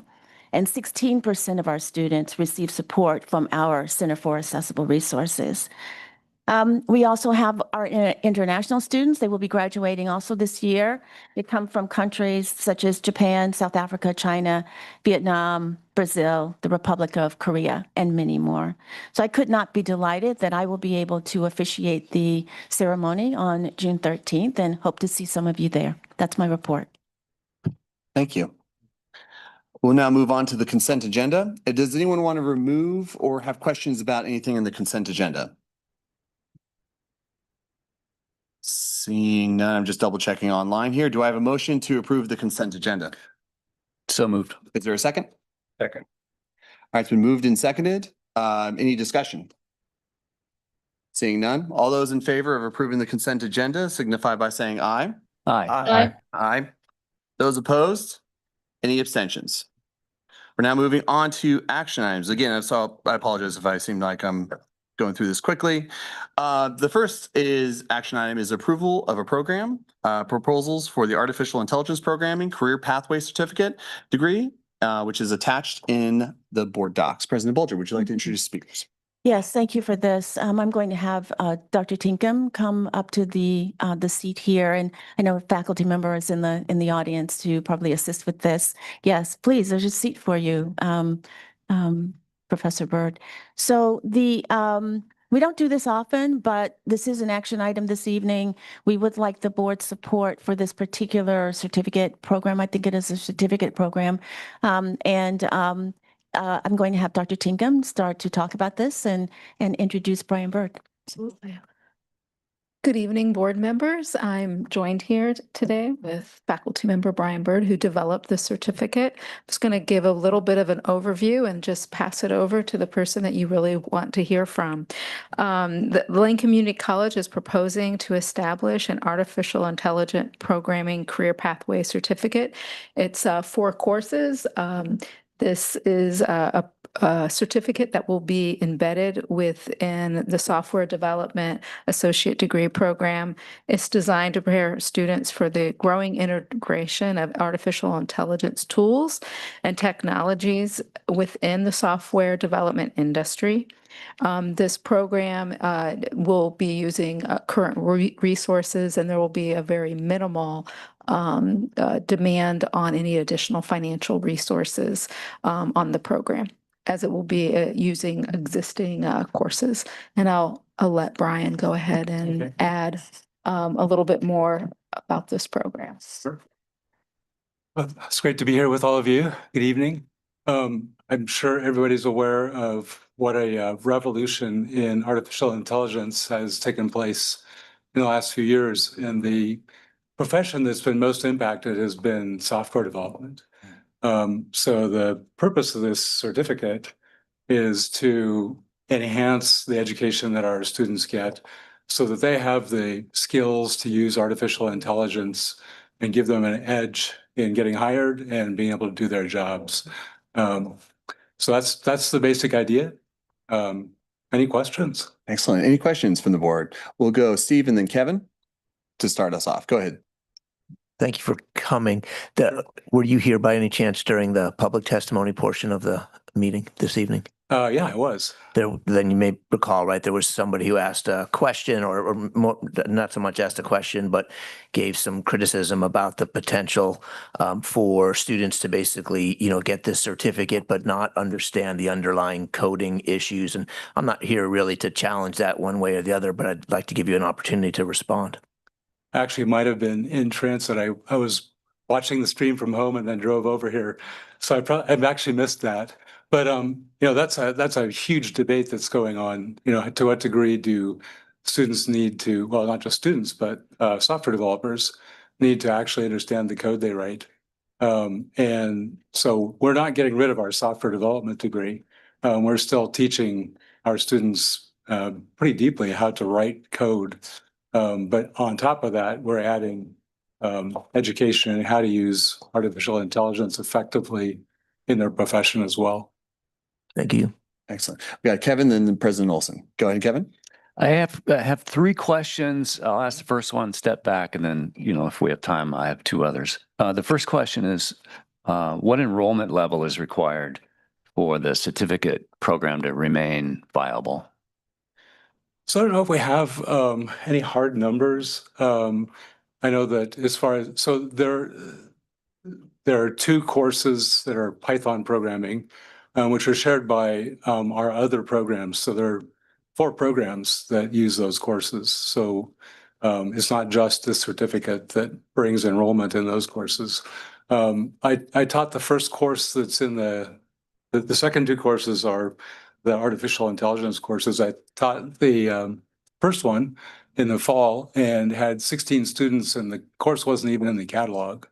So I think it's going to get pretty good enrollment.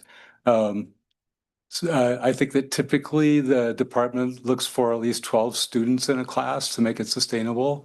And I don't think we'll have any problem with getting more than that. Thank you. Any follow-up questions? I have a couple of. Go ahead. But I believe President Olson. Yeah, we can move on. Yeah, go ahead, President Olson. I'm probably going to have more questions, but I'd like to start with, I think everybody in this room has been well assured of the kind of concerns when it comes to environmental impact with AI and data centers, and especially among us that are a little bit more politically advocate, have been paying attention to the land impacts and water supply impacts. So I'm curious, has the administration done any kind of research into what kind of environmental impacts us opening an artificial intelligence program would have, either direct or indirectly by using artificial Is that a question programming? for me or for the administration? Whoever can answer it. Yeah. We also have a AI literacy class, Intro to AI, and a big part of that course is on ethics and social impact. And that's a part of the courses that we'll be teaching in the certificate as well. And personally, that's a big concern for me. So, one of the things we'll be looking at is running LLMs that run on your local machine, as opposed to running LLMs that are running in a data center where you have that kind of impact on the environment. But yeah, that's a big concern. Did you have a follow-up? Sorry, did you want to answer as well? And then also the college, there was a presidential task force on AI that concluded its work and subsequently wrote a report on what are, the guiding principles. And one of the guiding principles from that task force is that the ethical use of AI is very important. So that's one of the recommendations that's guiding the college in its approach towards AI. Excellent. Yep. Yeah, again, I feel like my question wasn't fully answered. I think we kind of delve into ethics a little bit there, which was another question I had. But I asked, did the administration conduct research into what an environmental impact of an AI program would be at Lane?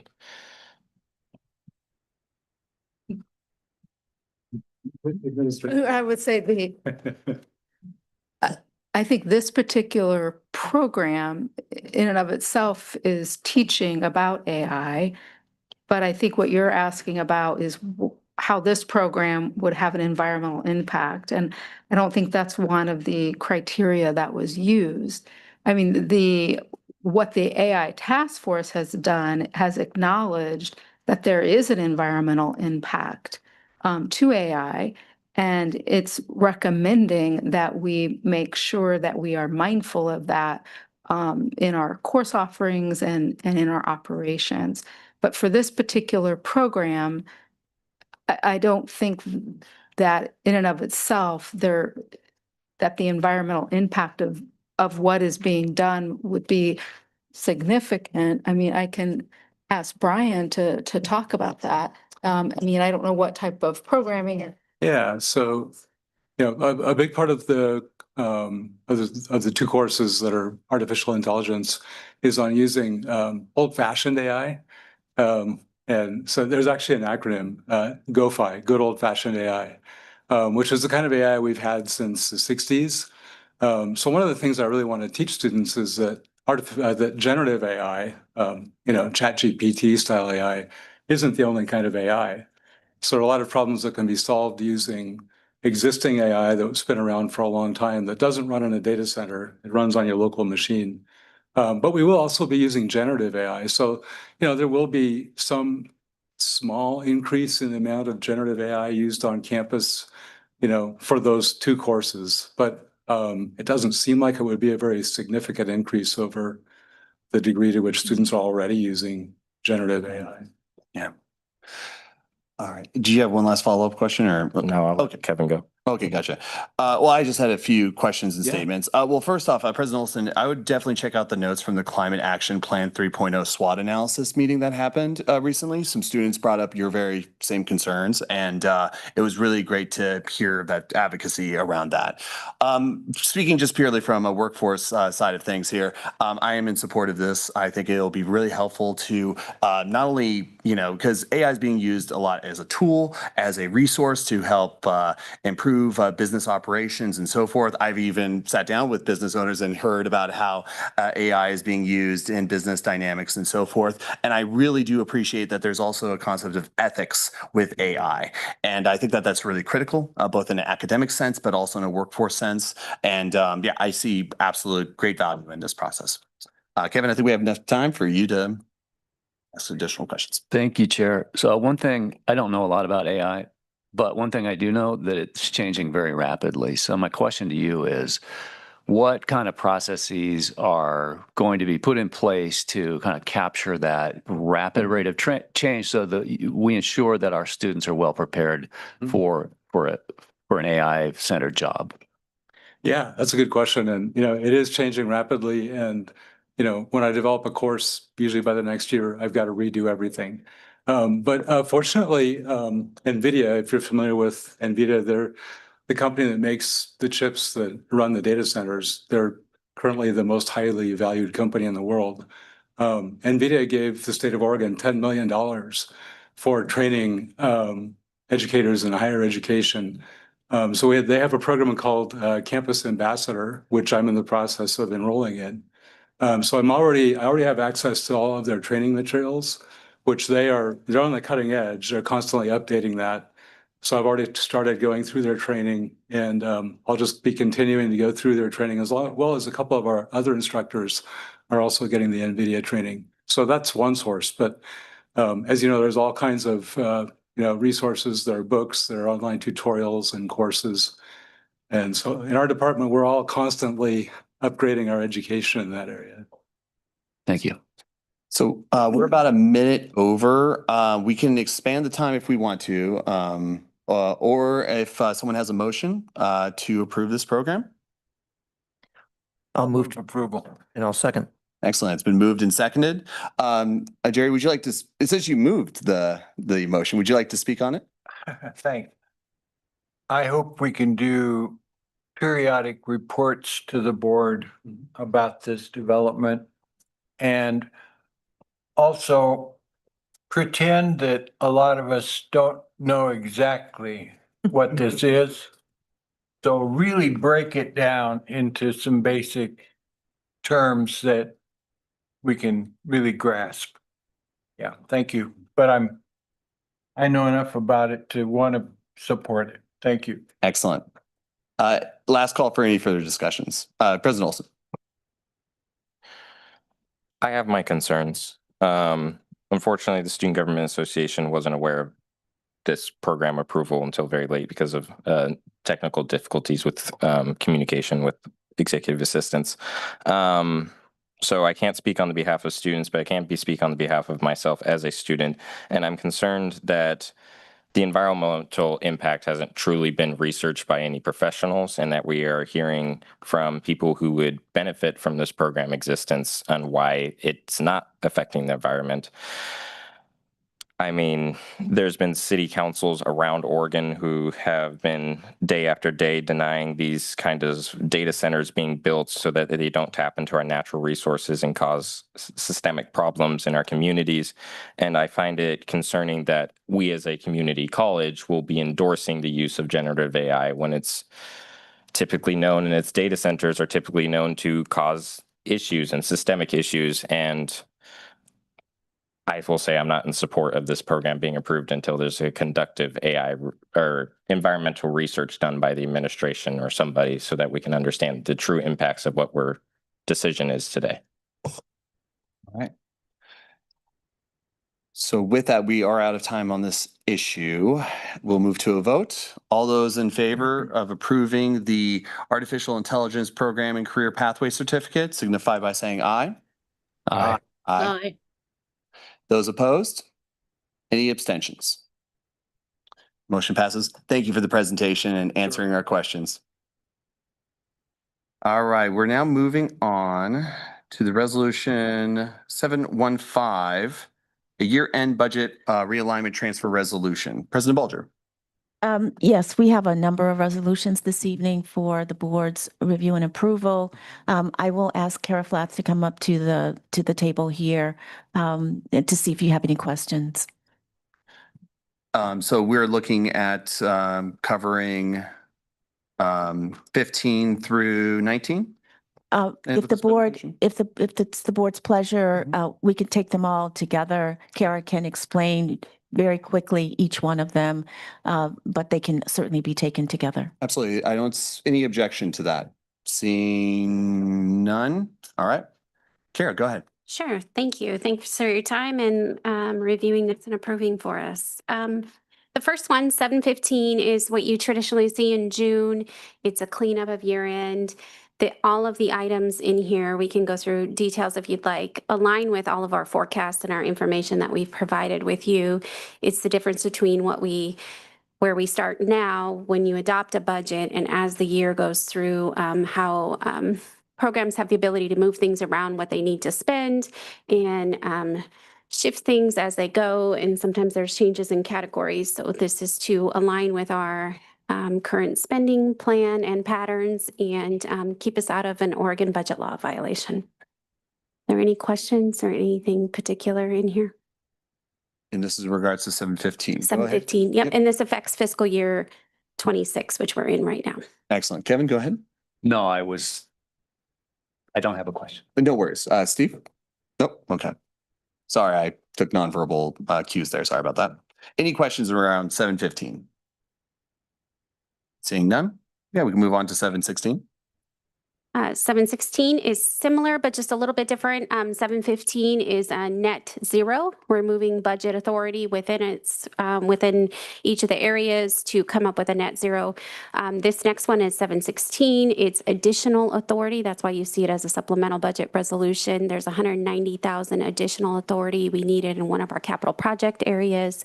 So we need that additional funding to spend that through the end of June 30th. So it's additional 190,000 on our budget this year. Yeah, so essentially permission to spend down the, yeah. got it. Yes, correct. It's existing revenue. It's not new revenue. It's revenue already, the college already has. Yeah. And was any of those bond dollars? This one is not particularly bond dollars. It has to do with one of our deferred maintenance areas. Got it. Thank you. Any further questions? Seeing none, move on to 717. I can count. There we go.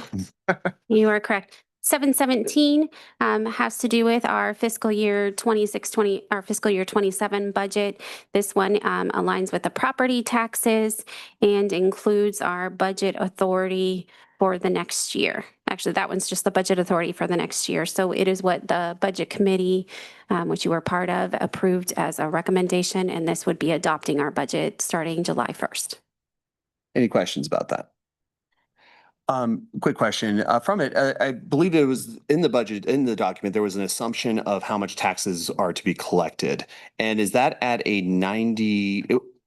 We spoke about it previously of how there's a certain percentile that we've been getting on average, and that's what we use for the assumptions. Is that, am I correct in that? Yeah, that's actually in 718, but it's in the next one. Yep. My apologies. Nope, but you're ahead of time. right. Okay, got it. Yep. I'll wait for that question then. Okay. Anything in regards to 17? All right, seeing none. Okay, the 718 is a property tax section. This one includes the permanent tax rate, which one of the things we've talked about in our general fund, that's where the permanent tax rate comes in. It's a part of our operational budget, one of the three large legs of the stool. What I've reported on is generally in the past, our county area, mostly Lane County, is usually the high 90 collection rate. So at the beginning of October, November, the county establishes what they estimate they'll receive on our behalf, and we usually get to about 90-some%. So that's that piece. It also includes our general obligation debt, and that calculation includes that collection rate plus if there's any funding we see as a surplus by the end of the year in that fund. So anything levied on behalf of that particular debt payment has to be maintained completely separate, and we can't keep a large balance in there. So if there is additional funding in there beyond what we expected in the prior year, we offset what we would levy in the next year.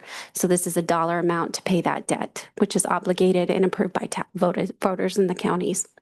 Gotcha. That makes sense? So yeah, it does make sense. So essentially if we collect more, and I apologize, everyone, if we collect more than what was allocated to be collected or assumed to be collected, that overage goes into reducing the following tax year.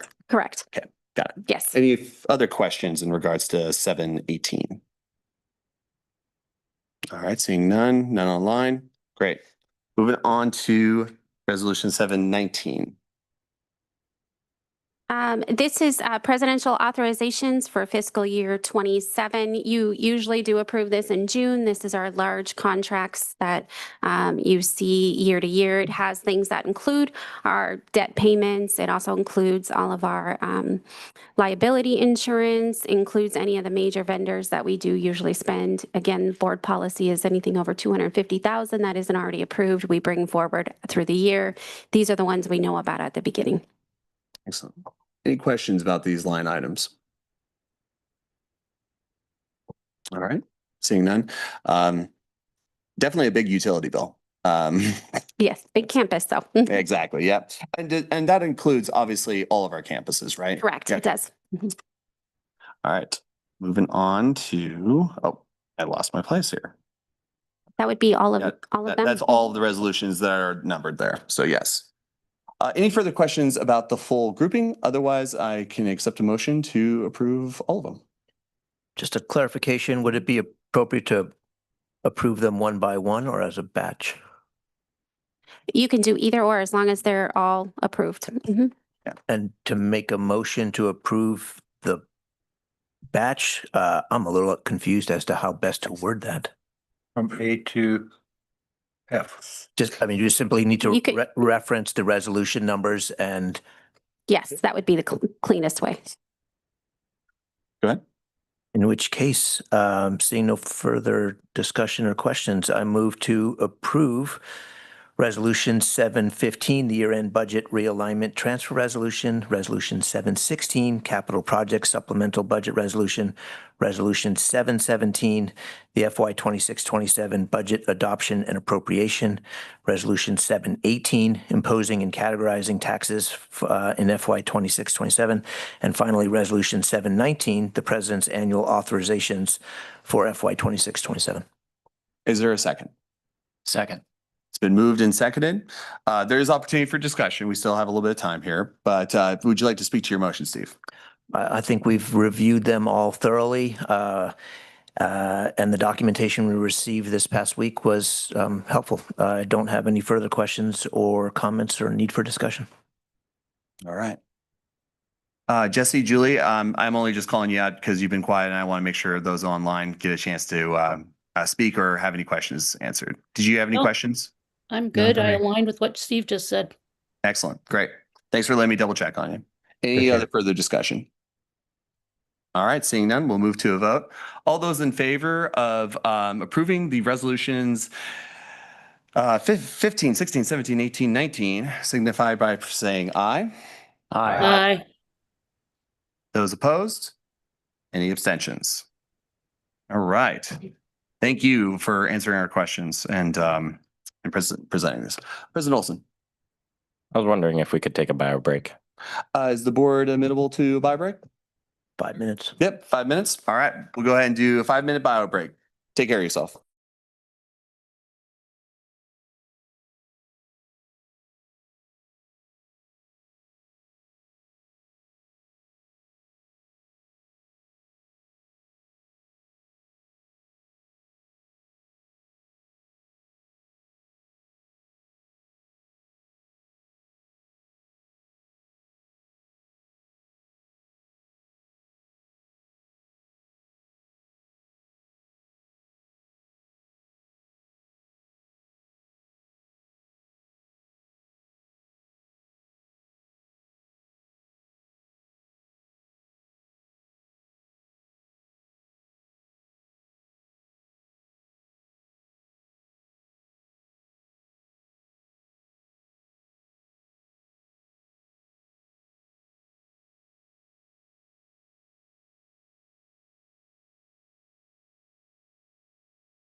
Pretty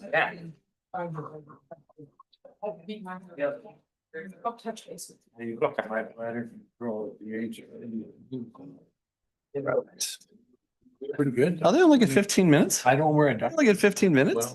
I thought it was 30. Was there a time on? I didn't see a time on Zoom. I'm impressed. We'll start with 15. Much time as you need. Mission. Anyway. All right. We'll now bring the board meeting back to order. We'll now be moving on from the resolutions to capital campaign launch update and approval of naming opportunities. And then we'll move on to discussion items. President Bulger. I'm delighted that we're having this presentation. It's been a real milestone for us. And so you're going to hear about some really good news tonight. And Wendy Jett, and we've got some foundation board members who are here this evening. And I'm sure that those individuals will be introduced as well. So Wendy, tell us the good news. Yes, so excited to be here, you guys. And I think we have some slides to share as well. What I'm actually here for tonight for your approval is some naming opportunities. But before we get to that, I know a couple of you haven't been with us through this whole process. Jerry, Jesse, newer to what we're doing.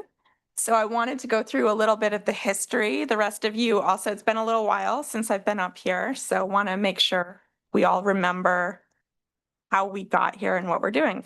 So we are in the middle of a campaign.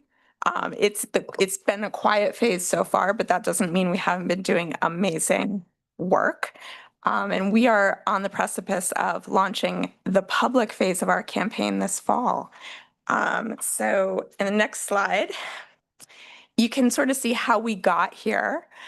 This all began when President Bulger came here in 2022, talked with the board then, the Board of Education then, and moved forward with plans for a campaign. And we spent, about a year doing feasibility study, a formal feasibility study, and meeting with tons of departments on campus and hearing about need and going out to our donors and seeing what resonated with our donors.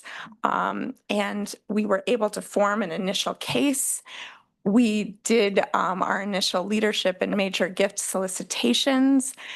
Rather quickly, we reached 50% of our total goal in August 2025, and I'll share some numbers with you in just a second. And that's really the first step before we want to go public. We want to make sure that we have the support of our community. So we want to make sure those major gifts are in place. So the next slide. Those of you who've been here for a little bit will remember our campaign title and tagline, A Lasting Local Lane, Learn Local, Work Local. This was developed about 2 or 3 years ago now.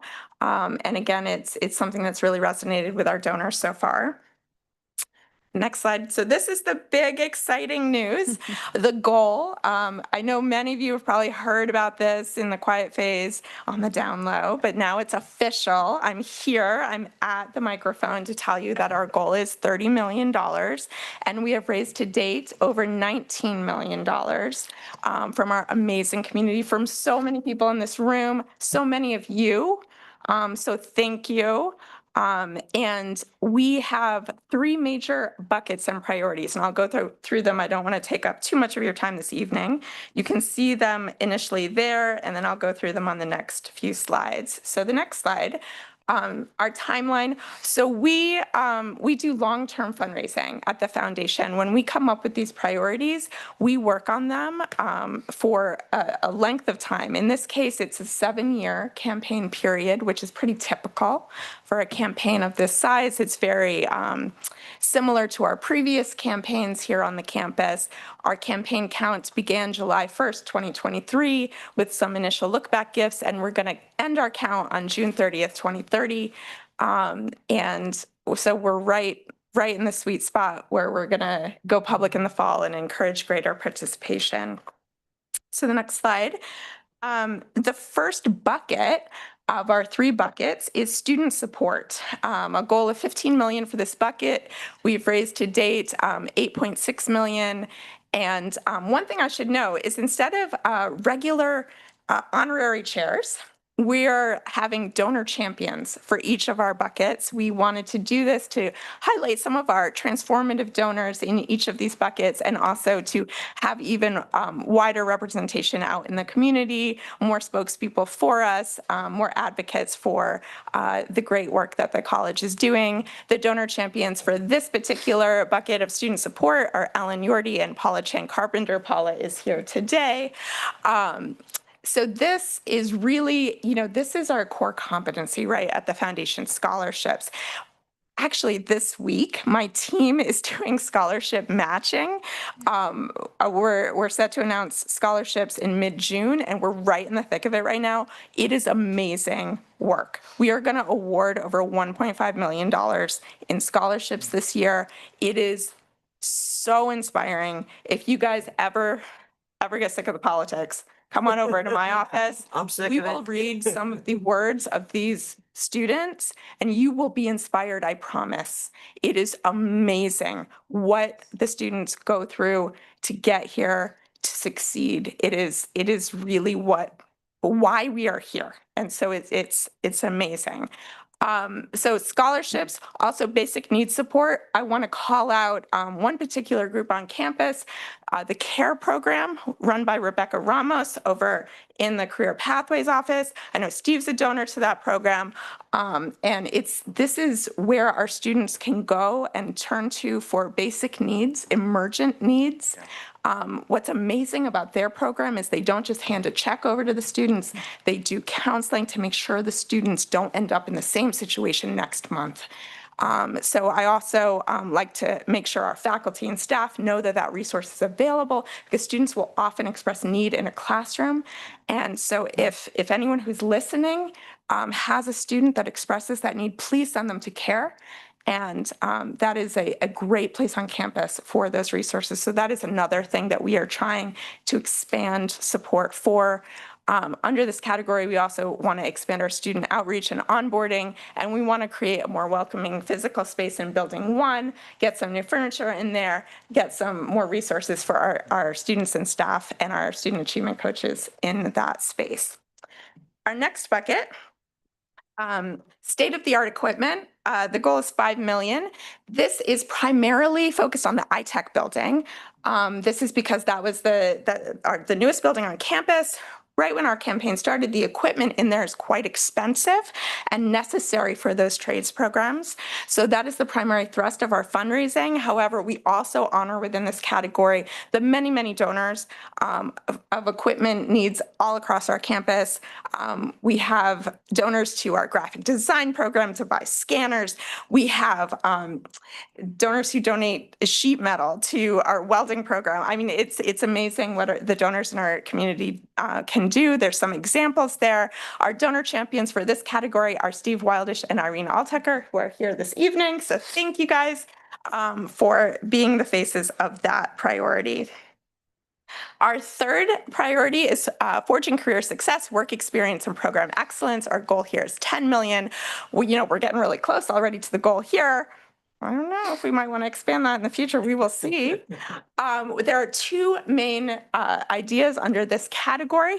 One that I'm super excited about, it's called Work Experience Scholars, and you'll be hearing more about this in the coming school year. This is an initiative that was seeded with a $1.5 million gift by the Haugland Family Foundation, and it is specifically student support for students who are participating in co-op, internships, job shadowing, our Chamber Connect programs, things like that.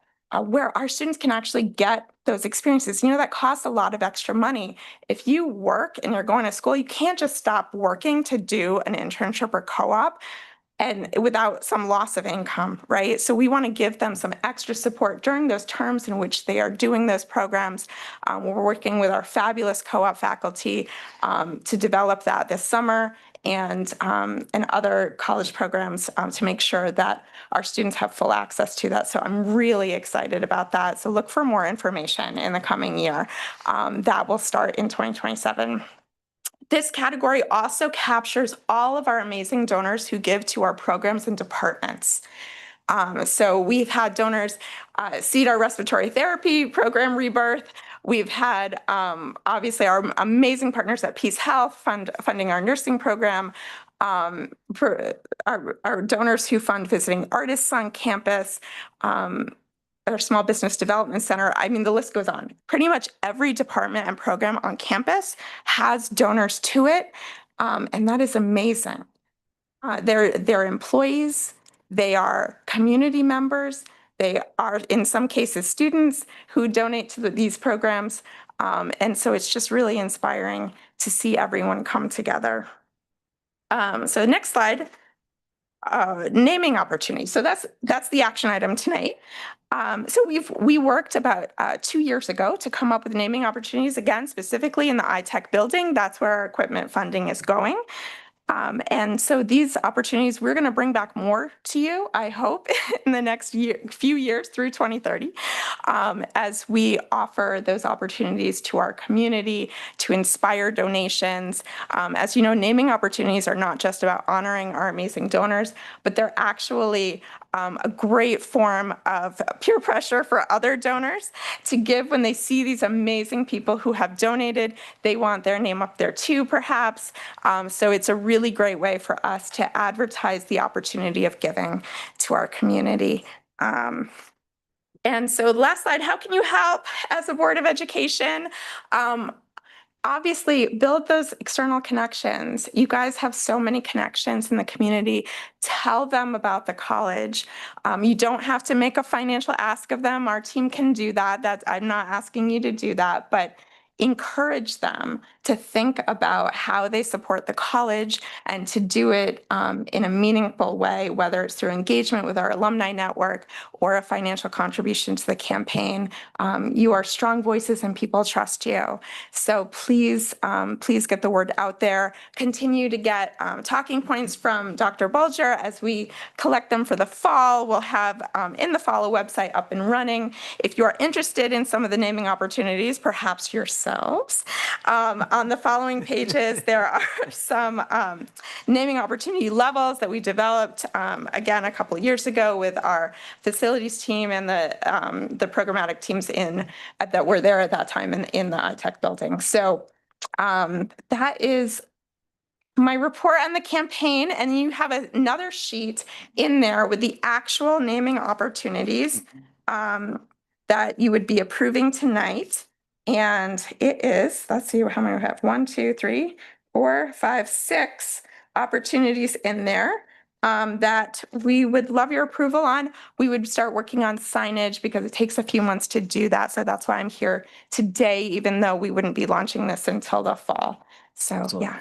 Yeah, so for the purposes of discussion, I'll go ahead and make a motion that we approve the iTech building naming opportunities listed below for Board of Education approval. And I'll second that motion. Excellent. Perfect.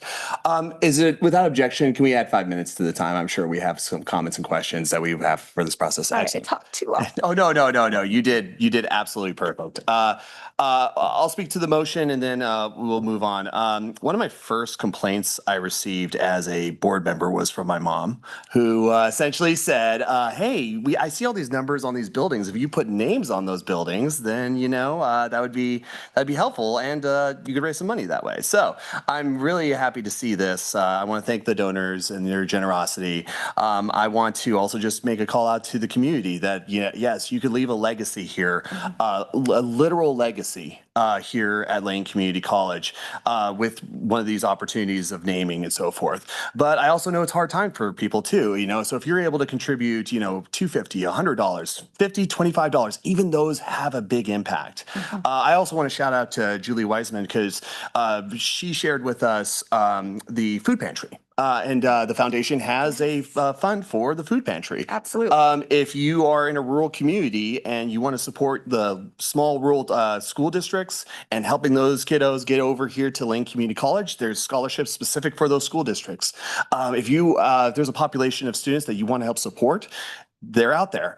I've looked through the literal catalog of different ways that you can donate through the foundation. And even small donations can make a big difference.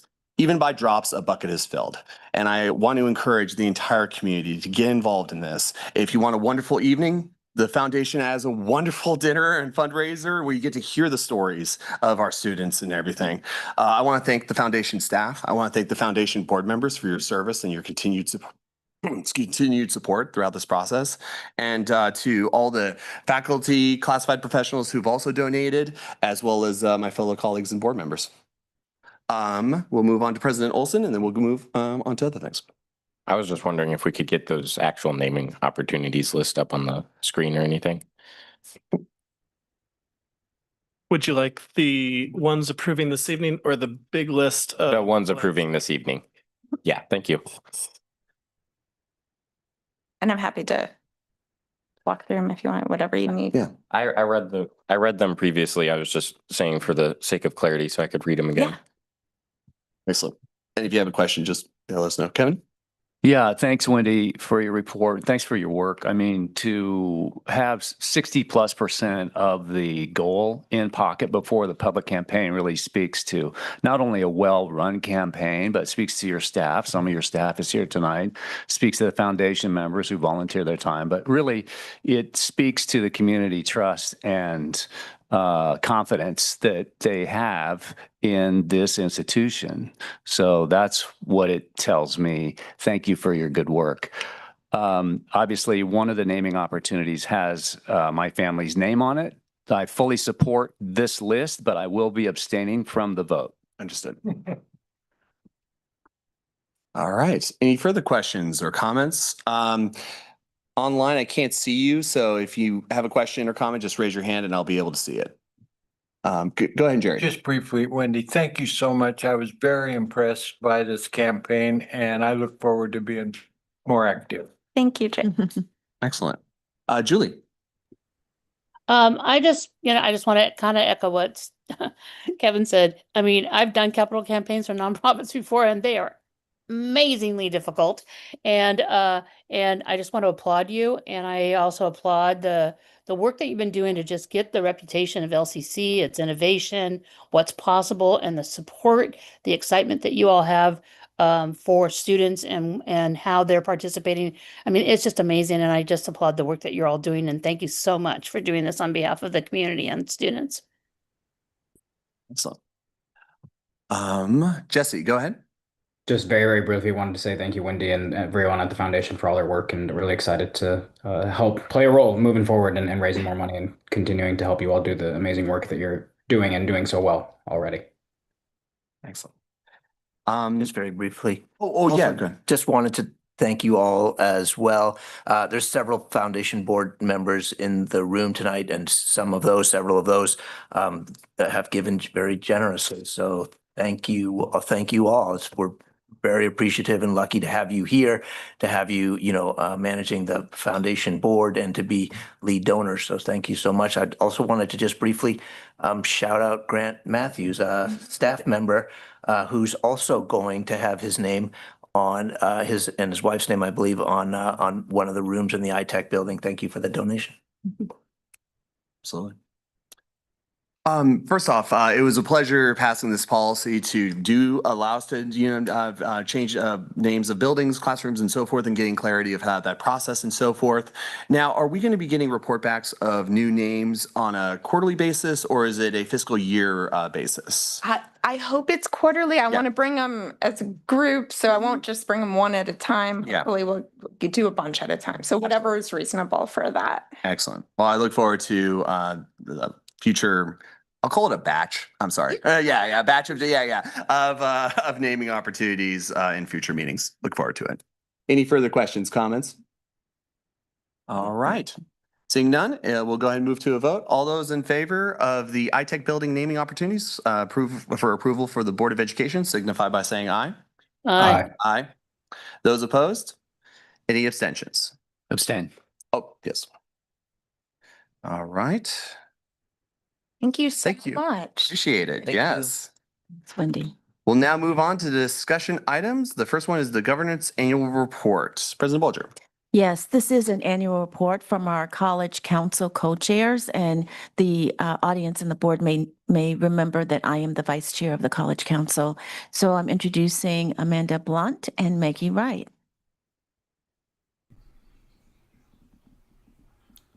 I'm going to share my screen.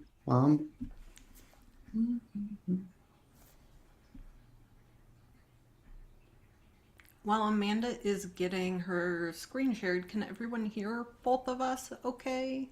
Let's see, you're a little quiet. Yeah, I if you could- will move my mic oh, closer. that's a little bit better. So yeah. Okay, great, thank you. Right, and greetings everyone, board, President Bolger, President Olson.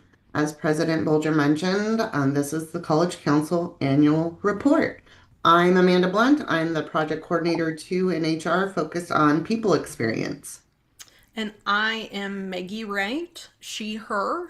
I am a faculty OER, or Open Educational Resources librarian at the college.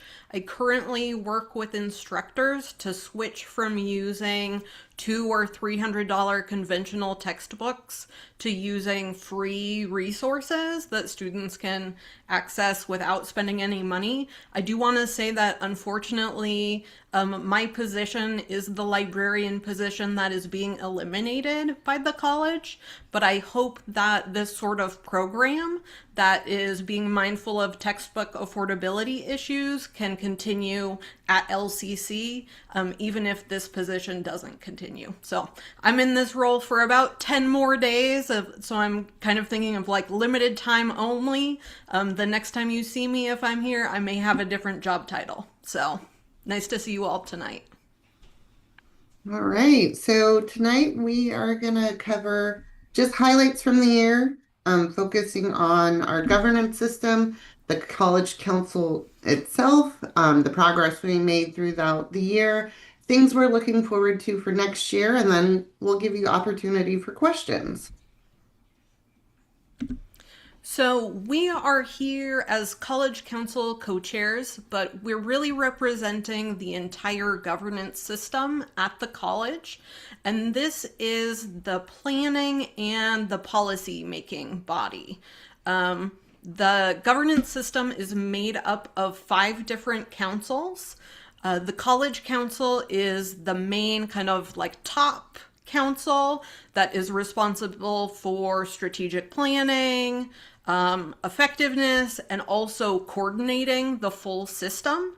And then there's also 4 subject-specific governance councils that are beneath the College Council. So here is a nice little picture representing our governance system structure. You'll see that the top little figure is the College Council. It has a star in it that says "We are here." Amanda and I are the co-chairs of this council. And then we also have a diversity council, a faculty council, an infrastructure council, and student success council. And then here, like I mentioned, the team, the College Council team, you can see it's multifaceted from the fact that it's representatives from across the college, operational, instructional, student supports, as well as kind of another lens is folks from the unions, administration, management, faculty, classified professionals. So it really does bring people together with different viewpoints to make sure we're not missing anything and voices are heard and supported. And here we are, 11 policies we passed this year. So very exciting. We've been extremely busy this year, and beyond just policy approving, we've done things like offering training about governance, and we've been continuing to do the work about updating our governance manual. So there's been a lot going on. Yeah, we wanted to represent, because maybe if you just hear 11 policies revised, that sounds, that sounds good. But we really want to show you that the governance system is really operating at a fairly high level right now by looking at the rate that we have approved policies over the past 5 years. So you can see that we've gone from, in 2021, approving revisions or new policies 3 times. then 1 policy approved 1 year, 4 policies the year after that. And now we have really kind of like hit our stride. Last year, we came and gave a similar presentation to you. Last year, we were able to approve 10 policies at the college level. This year, we weren't sure if we were going to be able to do better than that. 10 was looking pretty good to us. But so far, we have approved 11 policies this academic year. Like Amanda was saying, we're really pleased with that. And we also have 1 remaining meeting for the year next week. You can go to that next slide, Amanda. That's perfect. So one of the things that we're really excited about is that in, I think, around 2020, the college went through a governance redesign process. And in doing that, identified a goal that the governance system should have a 5-year policy review cycle. So ideally, every policy that the college has in the portfolios of the different councils will be reviewed every 5 years. And so in order to achieve this with the number of total policies at the college level, the system needs to complete a review of 11 to 12 policies every year. And so this year, we are currently on pace to be on that 5-year cycle that we have set for ourselves as a goal. And as far as I know, that is the first time ever that we have been on track to do that. So that's really exciting to kind of have that in reach in this moment in time. And Megan, I really want to take a moment to kind of call out and give thanks to the chairs of our other councils, because it's not just 2 of us, it's not just the college council, it's really everybody, right, that participates in the shared governance. And without the efforts and the coordination of our chairs, we wouldn't be able to say we've made such amazing progress this year. So I just want to kind of call out Blue Crook, Sarah Lucia for Diversity Council, Jerry Minahan and Kevin Steeves for Faculty Council, Josh Manders for Infrastructure Council, and Gina Zabadi for Student Success Council. Again, I mean, I really appreciate it. So does Maggie, everything they've done to kind of help continue to move this work forward.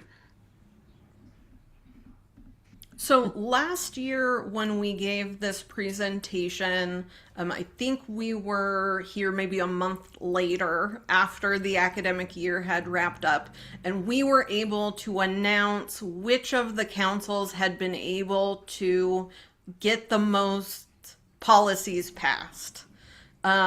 Because we still have 1 and I'll also say that this is kind of like a competitive thing on our council amongst all those chairs of who is in the lead for having gotten the most policies passed. So because we have 1 more meeting next week, we do not yet know who will be our policy powerhouse for this academic year. But we are in a position where it's kind of neck and neck between 2 of the councils. So we wanted to show this just to fully give credit to these councils. We have the Student Success Council, who has so far passed 5 different policies through the full governance system. But we have the Infrastructure Council right behind them with 4 policies.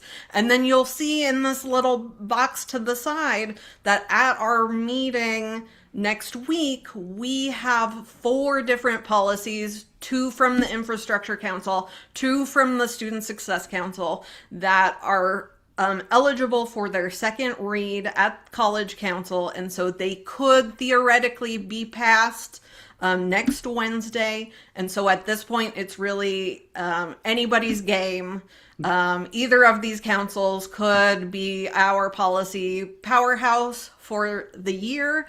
And so again, just a lot of thanks to Gina Zabadi, who has been the Student Success Council chair, Josh Manders, who has been chairing Infrastructure Council. All of our chairs for councils are faculty or classified staff at the college who really are taking on a leadership role, having to do much more closer to like executive level roles in this position.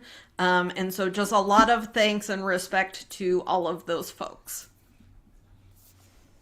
So looking forward, I'm going to pause on number 1 because I'd like to give a little more detail on that. But we're going to continue to streamline governance procedures, support the development of the college's next strategic plan, and we always strive to foster a transparent and collaborative decision making.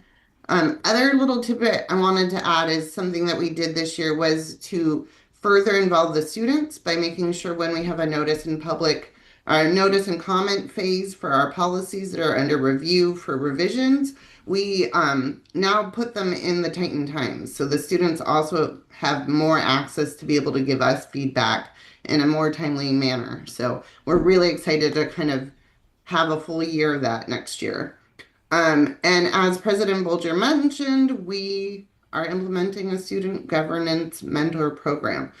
Just kind of a highlight, this was in response to a letter we received from the SGA. Maggie and I met with them. We did a lot of listening, a lot of note taking, and from that, we brought back the idea of building a structure that will support the students that participate in our governance structure to ensure that they're successful and their voices are lifted up during those meetings, and to be respected, right? So it's really exciting. Maggie's done a lot of work in finding folks on the council and the committees to make sure they are paired with the students, so they have someone in the room to kind of go, hey, what do they mean when they say that? You know, or am I missing something? Or what's really important to me that's on the agenda? So we're really excited to see how that grows and moves forward.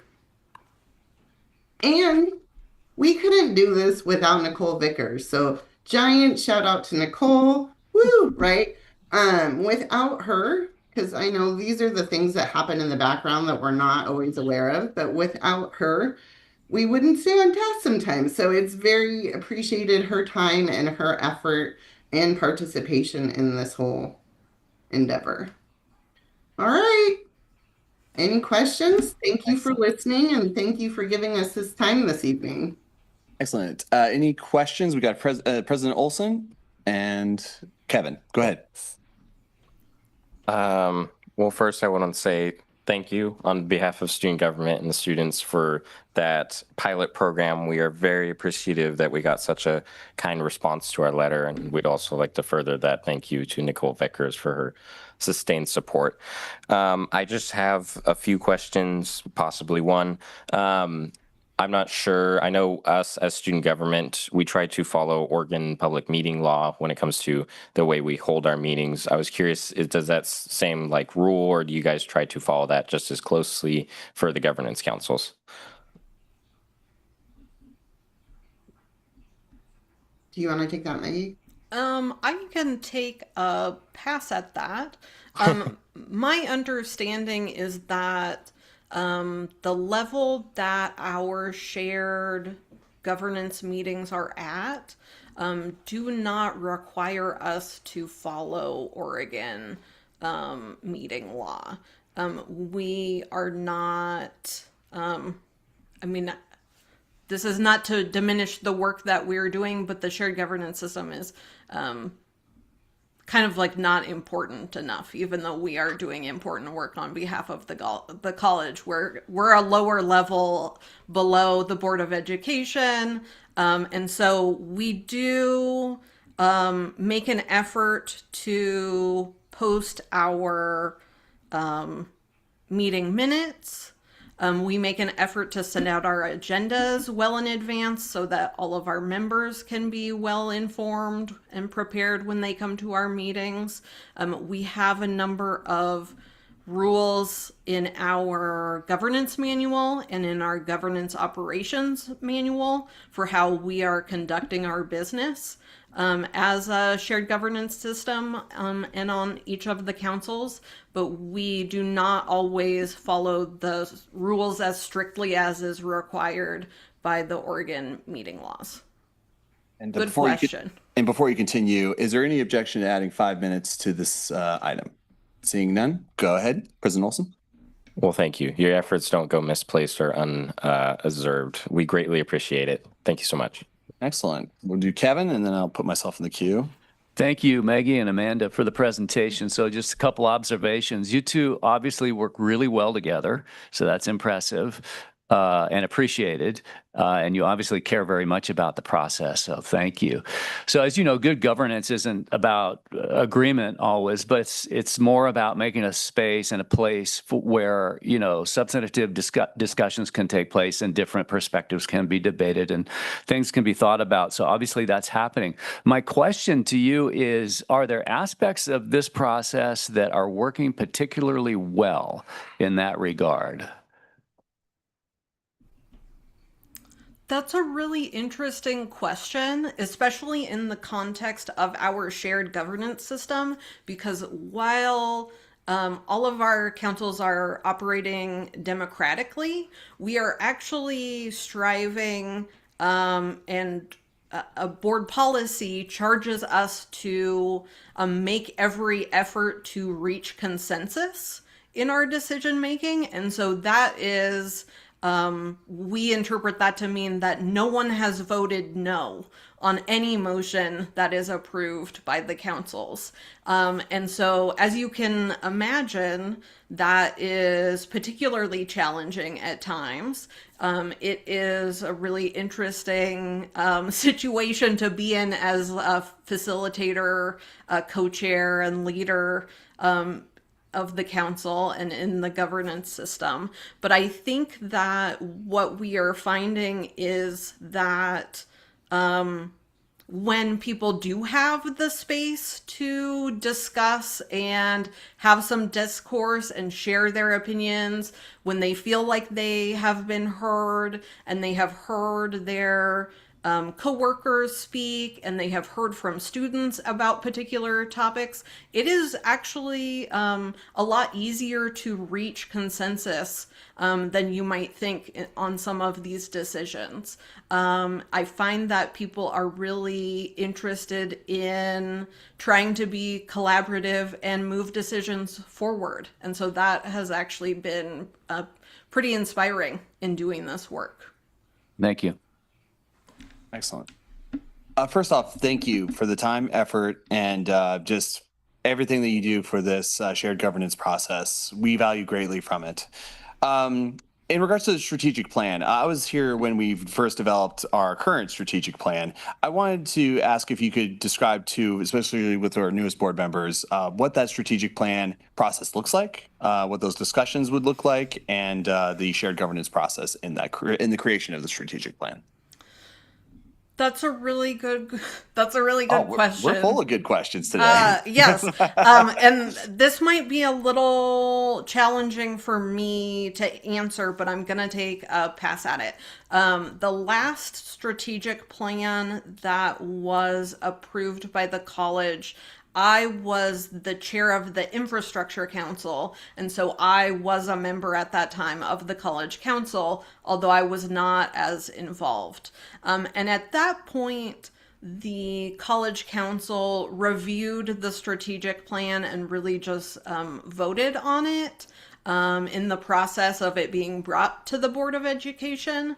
My understanding is that this year with the current administration, they have expressed interest to Amanda and myself to involve the governance system more heavily, and specifically the college council, to have us do a more review. Currently, Amanda and I are participating in some I'm not sure what to call it, some pre-planning discussions that are going on at the college so that we know what is going on.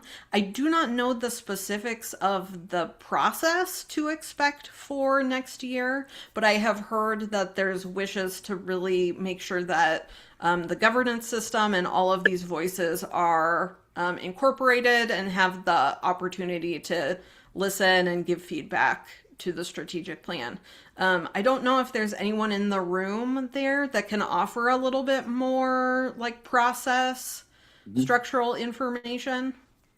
Thanks for teeing that up, Maggie. Really appreciate that. Yes, by the fall, the process will be much more defined. We have issued an RFP. I believe that was last week.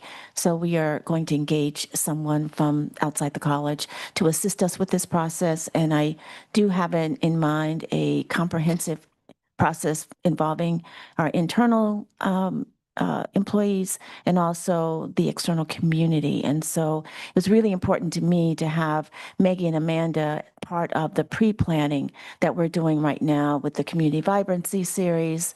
And I believe we've all been enriched by having the faculty member and classified professional, an additional classified professional in that group. So I'm looking forward to it. Our foundation, I just mentioned to our foundation this week as well, that they will be involved in that process too. So could not be more excited about that. You know, that's what a president is really excited about, that came in with a strategic plan, a 5-year plan, and we're in the 4th year of that. And so I get to work with the college and the community on charting the next phase of Lane Community College, and that will be quite exciting. Excellent. We are over time, but we want to greatly appreciate the presentation, the conversations, and the questions, of course. Thank you, everyone, and greatly appreciate the service of you as well as your colleagues on the College Council. Thank you. Thank you so much. Yeah, thank you. Have a good night. Have a wonderful night. Thank you. We'll now move on to Board Policy Review, second discussion item here. President Bolger. Yes, we do have some new policies that Brett Roulette will introduce this evening.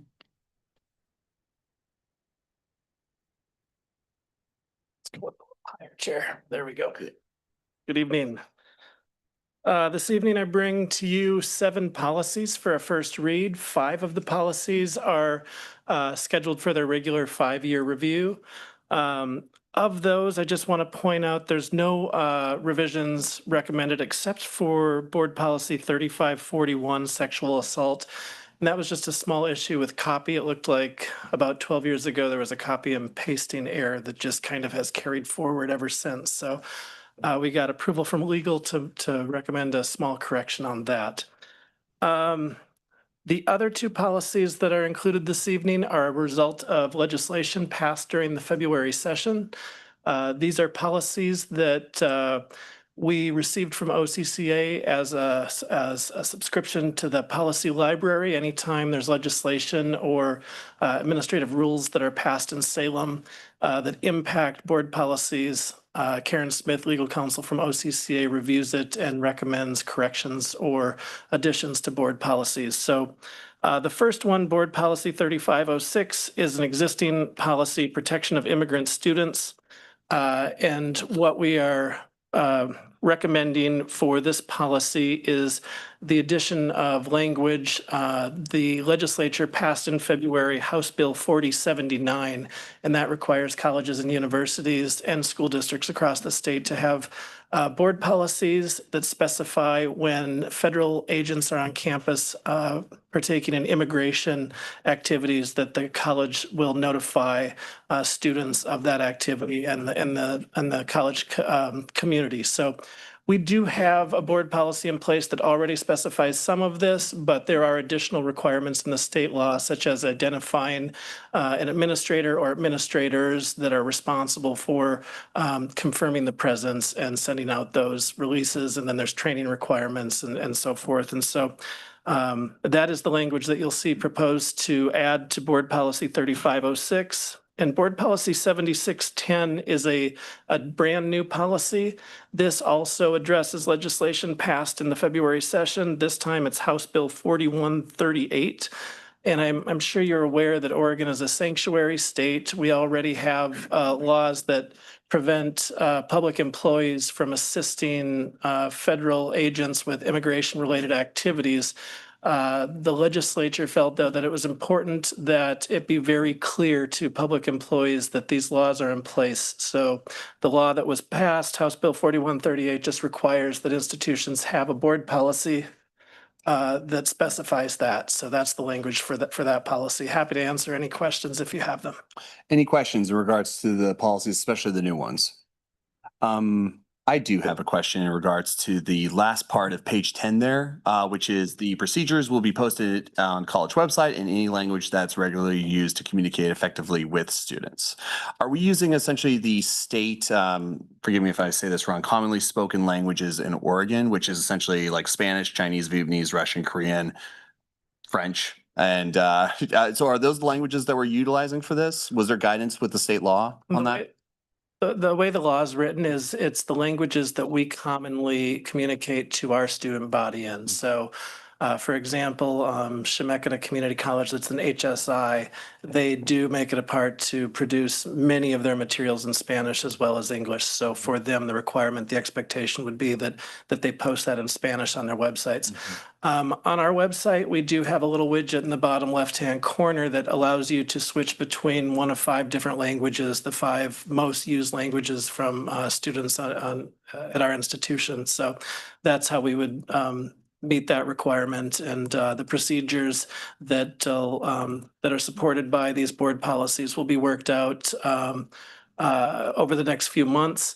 The timeline requirement for institutions to be compliant with these new laws is September. One's at the beginning of September and the other's at the end. So we wanted to make sure that we got these before you for a first reading in June, second reading in July, so that they can be in place for this fall. Yeah. And yeah, thank you for reminding me of the toggle there, because yeah, it does show quite a few different languages. So thank you for that. In regards to, so obviously this is the recommendations based off of recent state laws and so forth. If we want to even expand this even further to provide additional protections to our students, staff, faculty, neighbors, is there any limitations in regards to what we can expand to? I know that's a pretty broad and vague question, but yeah. No, but I think I can hear legal counsel. We've had, the board has had conversations around protected classes in the past, and you have expanded the list of protected classes for the institution further than what the federal government recognizes. The state of Oregon has also gone further. And so I know there has just been a caution about expanding too far with that list and some of the unintended consequences that could go along with that. But we do in board policy already go further than the federal government does in recognizing protected classes. Perfect. Thank you. Is there any other further questions? All right. This is a discussion item, but we'll be seeing these in a future board meeting. Thank you so much. We'll now move on. We'll get caught up here. Academic affairs update. Looks like we actually have 3 different updates for human resources and also student affairs. President Bulger, how would you like to approach this? Yes, so I'd like to have Dr. Tinkham come up first, and then Shane Turner for the human resources update, and then Dr. Joyce for the student affairs update. Thank you all.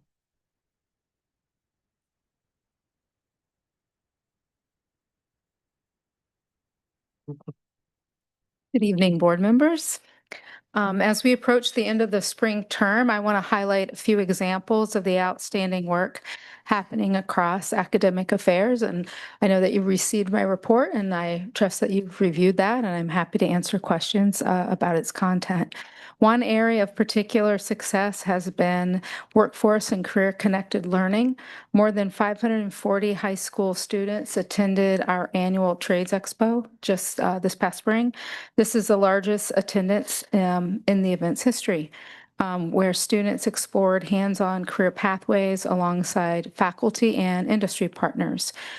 We also received a $546,000 Workforce Innovation and Opportunity Act grant that will support adult basic education and English language learning programs. We also have made some important programmatic milestones. Our respiratory care program completed its initial professional accreditation site visit with positive feedback. We are awaiting that final report. We are also currently engaged in the accreditation process for the Small Business Development Network. That is the network that operates all of the centers across the state. Across the college, faculty and staff are continuing to prepare for the fall launch of Canvas as our learning management system. Finally, I want to recognize the extraordinary dedication of our employees, whether leading statewide initiatives, serving on foundation boards, publishing research, supporting community partnerships, mentoring and teaching our students. Our faculty and staff can continue to demonstrate exceptional commitment to student success. Their work is especially noteworthy as we navigate significant budget challenges and institutional change. Of note, I want to highlight recent discussions the administration has had with dance faculty and dance students, during which we shared perspectives. This represents a great collaboration. The dean has agreed to look at the viability of offering one additional technique course in the fall for those students who haven't completed the ballet series on a one-time basis. And we also discussed the need to shift the dance program to include non-credit offerings so that we can continue to develop student skills. And I am losing my voice. And it is 9 o'clock. You got a water there? Yep. So Okay. I'm happy to entertain any of your questions. Any questions? Excellent. Okay, great. I Thank you. think I can- You did wonderful. Thank you. Yeah, we got water for you. Thank you. All right.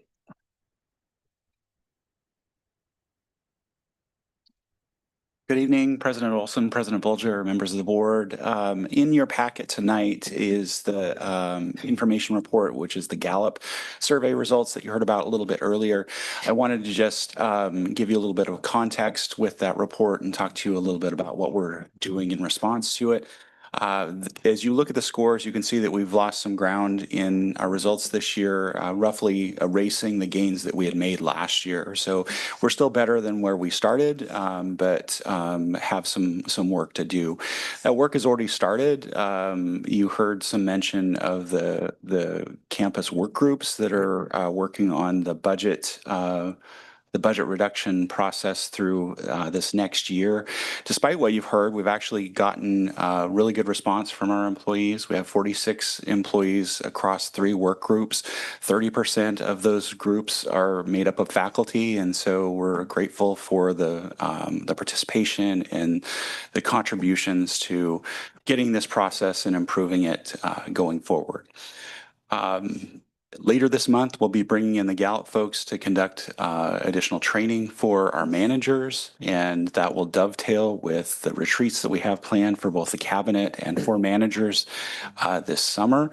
And then coming back in the fall, being able to apply the plans that we've put in place over the summer. So barring any questions, that's my report. Any questions? I know with the Gallup suite, essentially the product itself, they give recommendations and how to improve numbers when there's slide backs, ways to respond and so forth. Are we requesting that, or is that what that retreat's going to be for? Or yeah. So there was an initial debrief with campus leadership with Gallup, and they provided some suggestions already, and those will also then be transmitted to managers when we meet with them later this month. Excellent. And did they give recommendations for, because it looked like involvement and getting a say in the institution was one of the things that I saw was a waning thing. Did they have any specific recommendations with those type of things? I don't recall specific recommendations about those. Obviously, we recognize those in the scores. And so, as I mentioned, those work groups are one of the ways that we're already working to address that. The involvement of the governance system and the strategic planning is another example of that kind of work. How do we enlist the voices of campus writ large in the things that we need to do at the college? Yeah. And a question I've neglected for this whole time, actually, are student workers involved in the Gallup poll? They are not. Okay. Thank you. Any further questions? I'll save mine for the information report. Okay, perfect. All right, seeing none, we'll move on.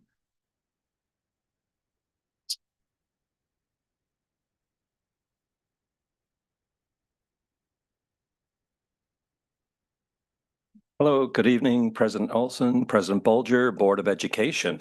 I'm giving the Student Affairs report. First of all, I would like to take a moment to respond to the Diversity Council Chair. The student activity fee is a fee that's governed by students through their elected representatives in the SGA, which was formerly governed by the Student Activity Fee Committee. The identity unions have not been defunded.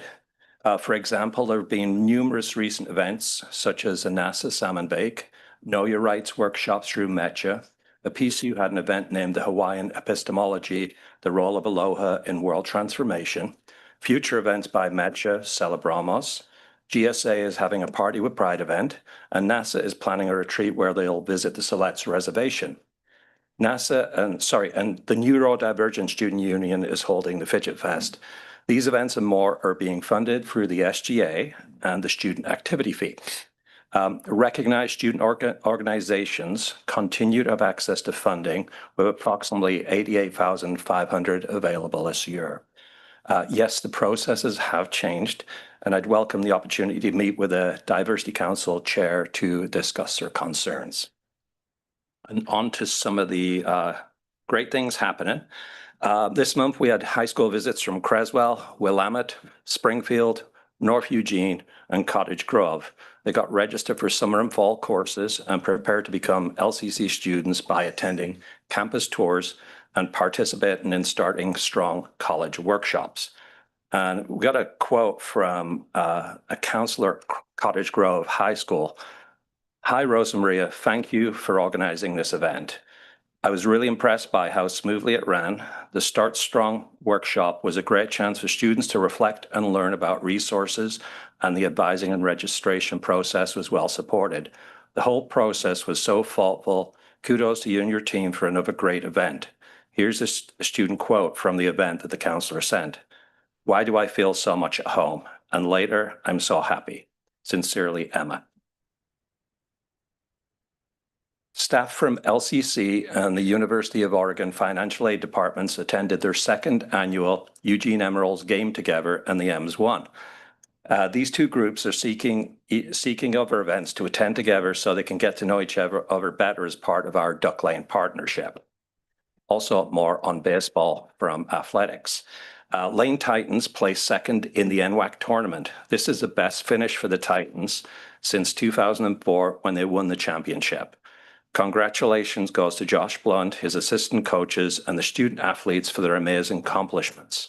The coach and the team also attribute their success to the new turf field. Additionally, Quality Care Connections hosted a successful childcare provider appreciation day on May the 2nd. This was about celebrating and supporting early childhood educators and childcare providers across Lane County. Approximately 130 providers showed up, and they recognized the vital role providers play in supporting children, families, and the local economy, while also promoting provider wellness and professional growth. A highlight of the day was a panel presentation featuring Lane Community College President Stephanie Bolger, State Representative Lisa Fragula, who many of you know, Lane County Commissioner Lori Traeger, and Holly Marconte, Child Care Sector Strategist. Also, put on your calendar, if you haven't got it already, May the 13th, Saturday, is our 61st Lane commencement. And June? Yes, sorry, June. I'm going backwards, Anna. All right, and one of the good things about this is Student Life and Leadership is providing donated gowns so students can borrow them to attend because some students are not able to get gowns. We also have 30 volunteers, some from Student Government Association and staff and faculty and managers who are assisting with the event. And the Titan Food Pantry served 717 students, providing 1,110 individuals in their households with nutritious foods in spring term alone. And finally, I might mispronounce some of the words in this one. The Maxwell Student Veterans Center hosted a delegation from Uzhhorod National University in Ukraine. They were interested in learning how our higher education supports student veterans. MSVC coordinator, Alizel, veteran certifying official, Sam Evans, VP, I'm not mentioning my own name, Dean of Student Engagement, Carl Yeh, Latinx student program coordinator, Arturo Zavala, and Jonathan Campbell here. We met with veterans from the Ukraine war who were also involved in the university system. They took a tour of campus and also looked at our drone program, which made them smile a little bit. But they give one really deep piece of news to us when they were here, that 30% of the universities in the Ukraine are being destroyed.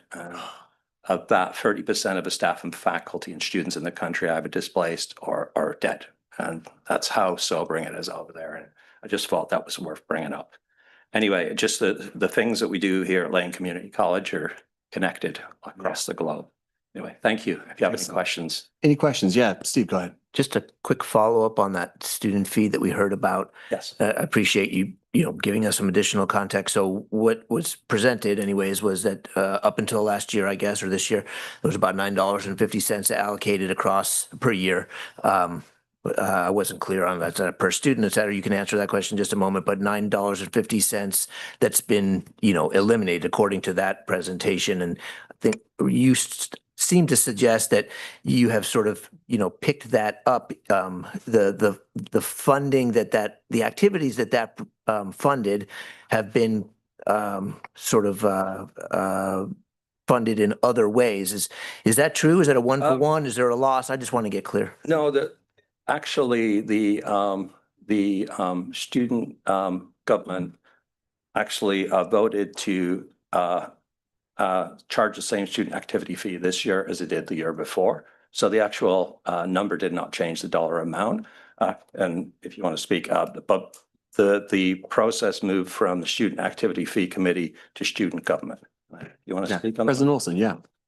Yeah, I just felt to clarify a little bit that yes, the student activity fee is now fully under the steward of student government, but we allocate, I think somewhere in your statement, you said $88,000, and we'll be allocating, I think, more money next year to the Coalition of Student Organizations, which is a quasi-separate body that operates under us, that every organization that participates in COSO sends a representative and has access to the funding through COSO, not just through Student Government Association.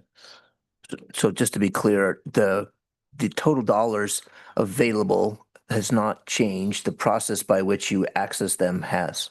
Yes. All right, that's correct. I just have a slew of compliments that I want to give. First off, congratulations, of course, to the baseball team, and I'm glad we were able to bring them home to a home field. Thank you for sharing about the Ukrainian veterans and their desire to create services for their veterans. I'm constantly reminded of how, yes, we're Lane Community College, but the community also includes the world. And it's really inspiring to hear that. I've heard from a few students from Cottage Grove High School. They really appreciated being on campus. Yeah, they had nothing but great things to say about the staff who welcomed them and their process and your process of introducing them to programs immensely. Additionally, I also want to thank you. I've asked questions before about NASA, the powwow, and so forth. I just want to compliment you about your conversations with the Native American community leaders, elders, student leaders, and so forth. This is really critical that we have continued conversations with them about a variety of different topics that are impacting their communities. And I just wanted to appreciate your leadership in that. Thank you. Thank you. Any further comments or questions? All right. All right. Thank you.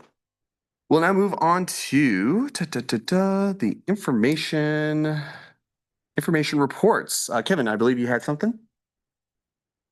Yeah, are we going to hear from each, or is this an opportunity for just to ask questions? Oh, yeah. As traditionally, as you know, we always can pull a specific information report to ask questions and so forth. Yeah, and I believe you had something in regards to the Gallup poll, I believe.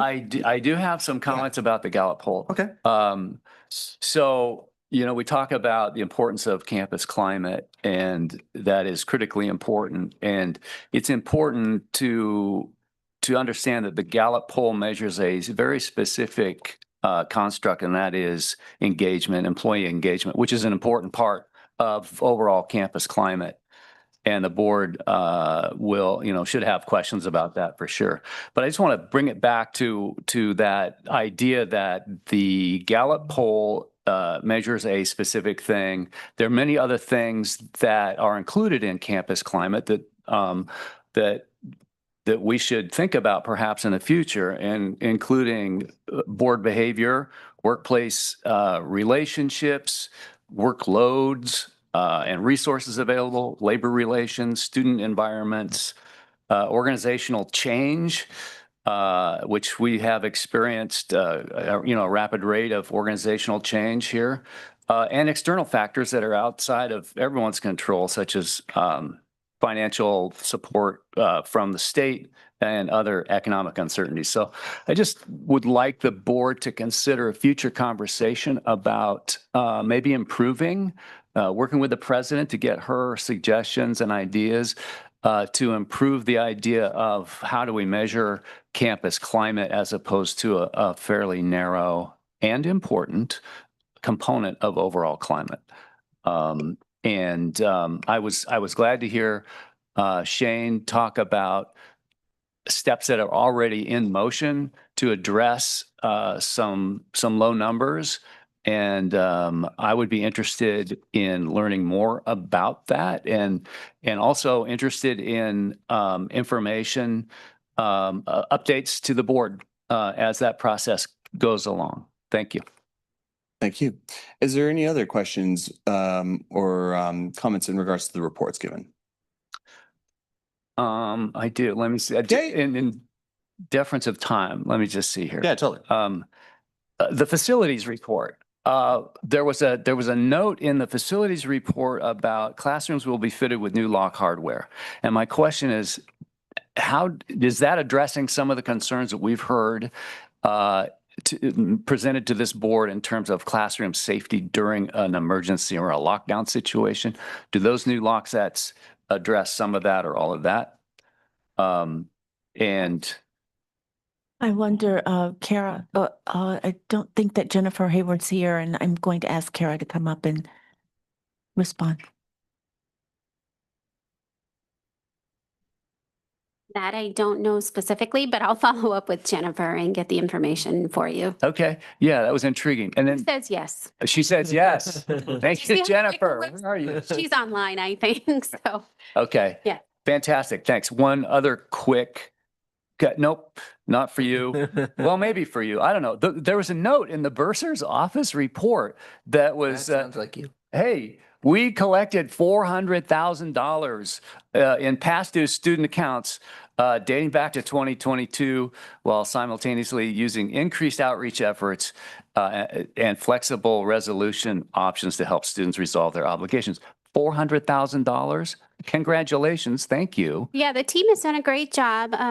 Morgan is our Bursars director. She's done a fabulous job. We've brought in a third-party pre-collections company that has done all that work with us. And yeah, I am proud of that team. They've done a great job.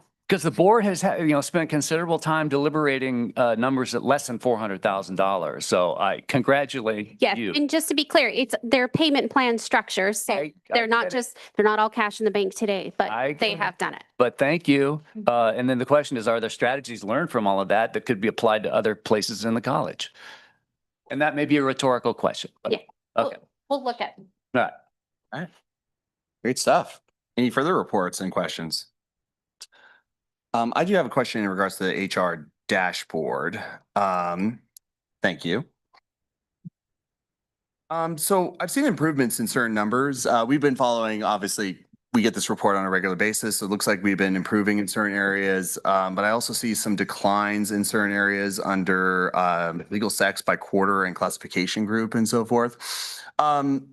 Does the Gallup poll involve any of those things, or is there a separate mechanism that that you use to either help improve those numbers? And is there any numbers that we should just be concerned about in this report? Yeah, I think the way that I look at the HR dashboard report is it's a snapshot in time. And so I've got some other data cuts that look at it over comparing year over year as opposed to quarter, because quarterly can be really volatile, especially given the size of some of the employee groups. So that's the way I look at it. And if it's your pleasure, please ask Dr. Bulger and I can bring that information back to you. There is the ability to initiate other data cuts with Gallup. We look at those employee groupings or gender, and I can tell you that there wasn't an artifact in the Gallup report around gender that was statistically significant. Okay. We did have variation among the employee groups, but gender was not one of the factors. Gotcha. Understood. But yeah, no, I do want to emphasize the improvements that I've seen in this report as well. So I really want to appreciate that and definitely understand what you're talking about, because obviously it's based in percentages. And like you said, depending on the size of the group, a couple people could really change those percentages, obviously. So yeah, no, thank you. Excellent report. I really appreciate receiving it. It definitely helps with the equity lens that we want to have as an institution. Thank you. All right. Any further questions, comments in regards to any of the reports? If not, we'll move on to the good of the order. Seeing none, we'll move on to board meeting comments and questions. Yeah, go ahead. You know, I always do. Oh, yeah, Kevin, and then we'll move on to Jared. Go ahead. Okay. Thank you. I just want to say, as I reviewed the reports, heard the information tonight, I was, and especially, the highlight from the foundation's work, I was struck about how much the college's success depends on collaboration. We saw examples of that all evening tonight. Students, faculty, staff, employers, donors, community partners, volunteers, all working for a common goal and a common purpose. And to me, that's what community trust looks like. That's what public trust looks like. And so I'm grateful to see that.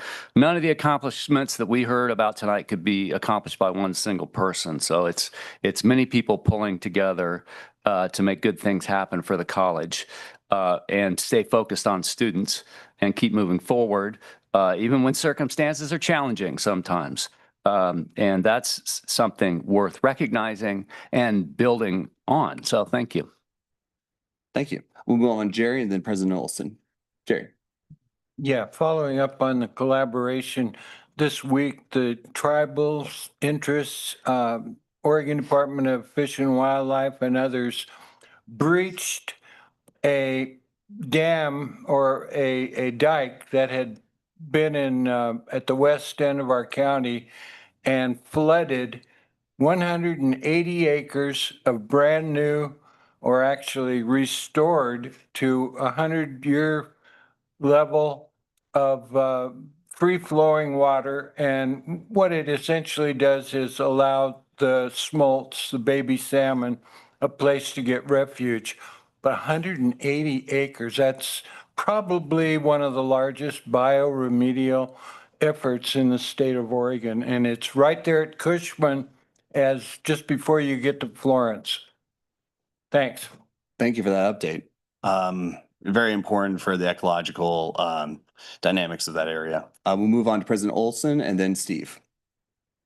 Hello, I have two questions to close out tonight's meeting. Of course. I'd like to clarify that this first question should not be seen as an act of I or student government showing an interest in this position, but I'd like to get information that if at a future board meeting, if the board plans to try and write into board policy the president or a student government representative taking a seat on the budget committee.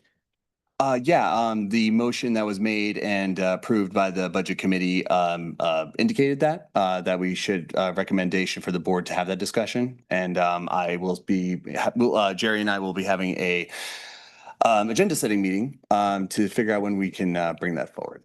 Right. And then my second question is to what was said before, I guess, what was said at the beginning of the board meeting is mentioned something about contacting a bar association in regards to a law firm. Is that going to be a board decision or is that a personal decision? Yeah, it has to be a board decision on that situation. Yeah. Again, I'd love to have conversations with the president and Jerry in regards to what would be the process for that. Thank you. All right, Steve.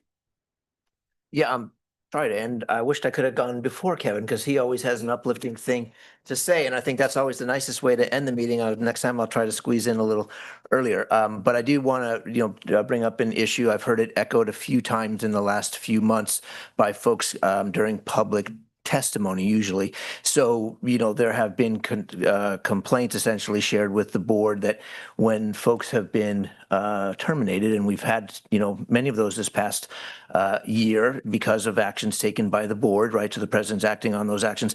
In any case, people are reporting that they hear about that first from a colleague and not from, administration. And, and I think we can all agree that's not the best way. That's not how somebody should find out. I also think that there is probably a lot more going on there than what, meets the eye, or at least what we're told in public testimony. I know that there are requirements that the administration, sort of depending on who the individual might be, share that with the union leadership. And so there are many people who end up knowing about that termination prior to the actual person affected. And it's very difficult, if not impossible, to prevent that information from being shared, before the supervisor or whoever most appropriate has that opportunity. So I think I understand at least some of the dynamics. There may be more at play. Nonetheless, I would just, in the interest of that individual's experience, if we could all come together somehow and allow the proper procedures to take place so that they don't have that experience, is going to take exactly what Kevin referred to earlier, some collaboration and trust. But in any case, I get the dynamics, I get the complexity, and nonetheless, I would ask the president to think about ways that we might be able to, kind of address that issue.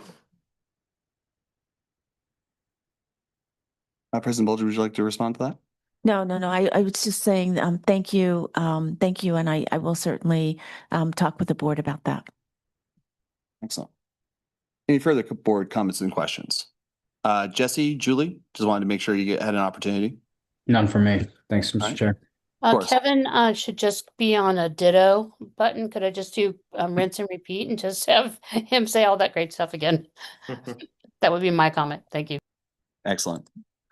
All right. Well, first off, I wanted to just say in regards to the Fidget Fair, that was a great event. Thank you for everyone who attended. I also wanted to thank the staff at the CAR Center of Accessible Resources. What a valuable asset to our students and to individuals who we need to remove barriers to assist. And so, yeah, I really appreciated what I learned. I appreciate all the students who are part of the Neurodivergent Student Union. They have taught me a lot through conversations and opportunities to listen, learn, and understand. I think that there are opportunities for us as a board to look at ways to remove barriers through policy to help support this student population. And I think we should also apply that for as many student populations as possible. And I definitely want to echo what Steve was saying in regards to individuals finding out about things in the various ways that they find out about things. And I think that the biggest, and many of them were from students who were stating this. So I do want to encourage us to think of how can we bring students to the table. Our shared governance processes, looking into that and looking at ways to do that. And I want to see how other ways that we can improve student access to information to their representatives, so those representatives can bring that information back to the student population, and so that information is widely available to the student populace. So I think there's some opportunities there. Overall, though, I really appreciate tonight's meeting and the conversations today. Thank you. Anything else for the good of the order? Otherwise, we go into future meetings.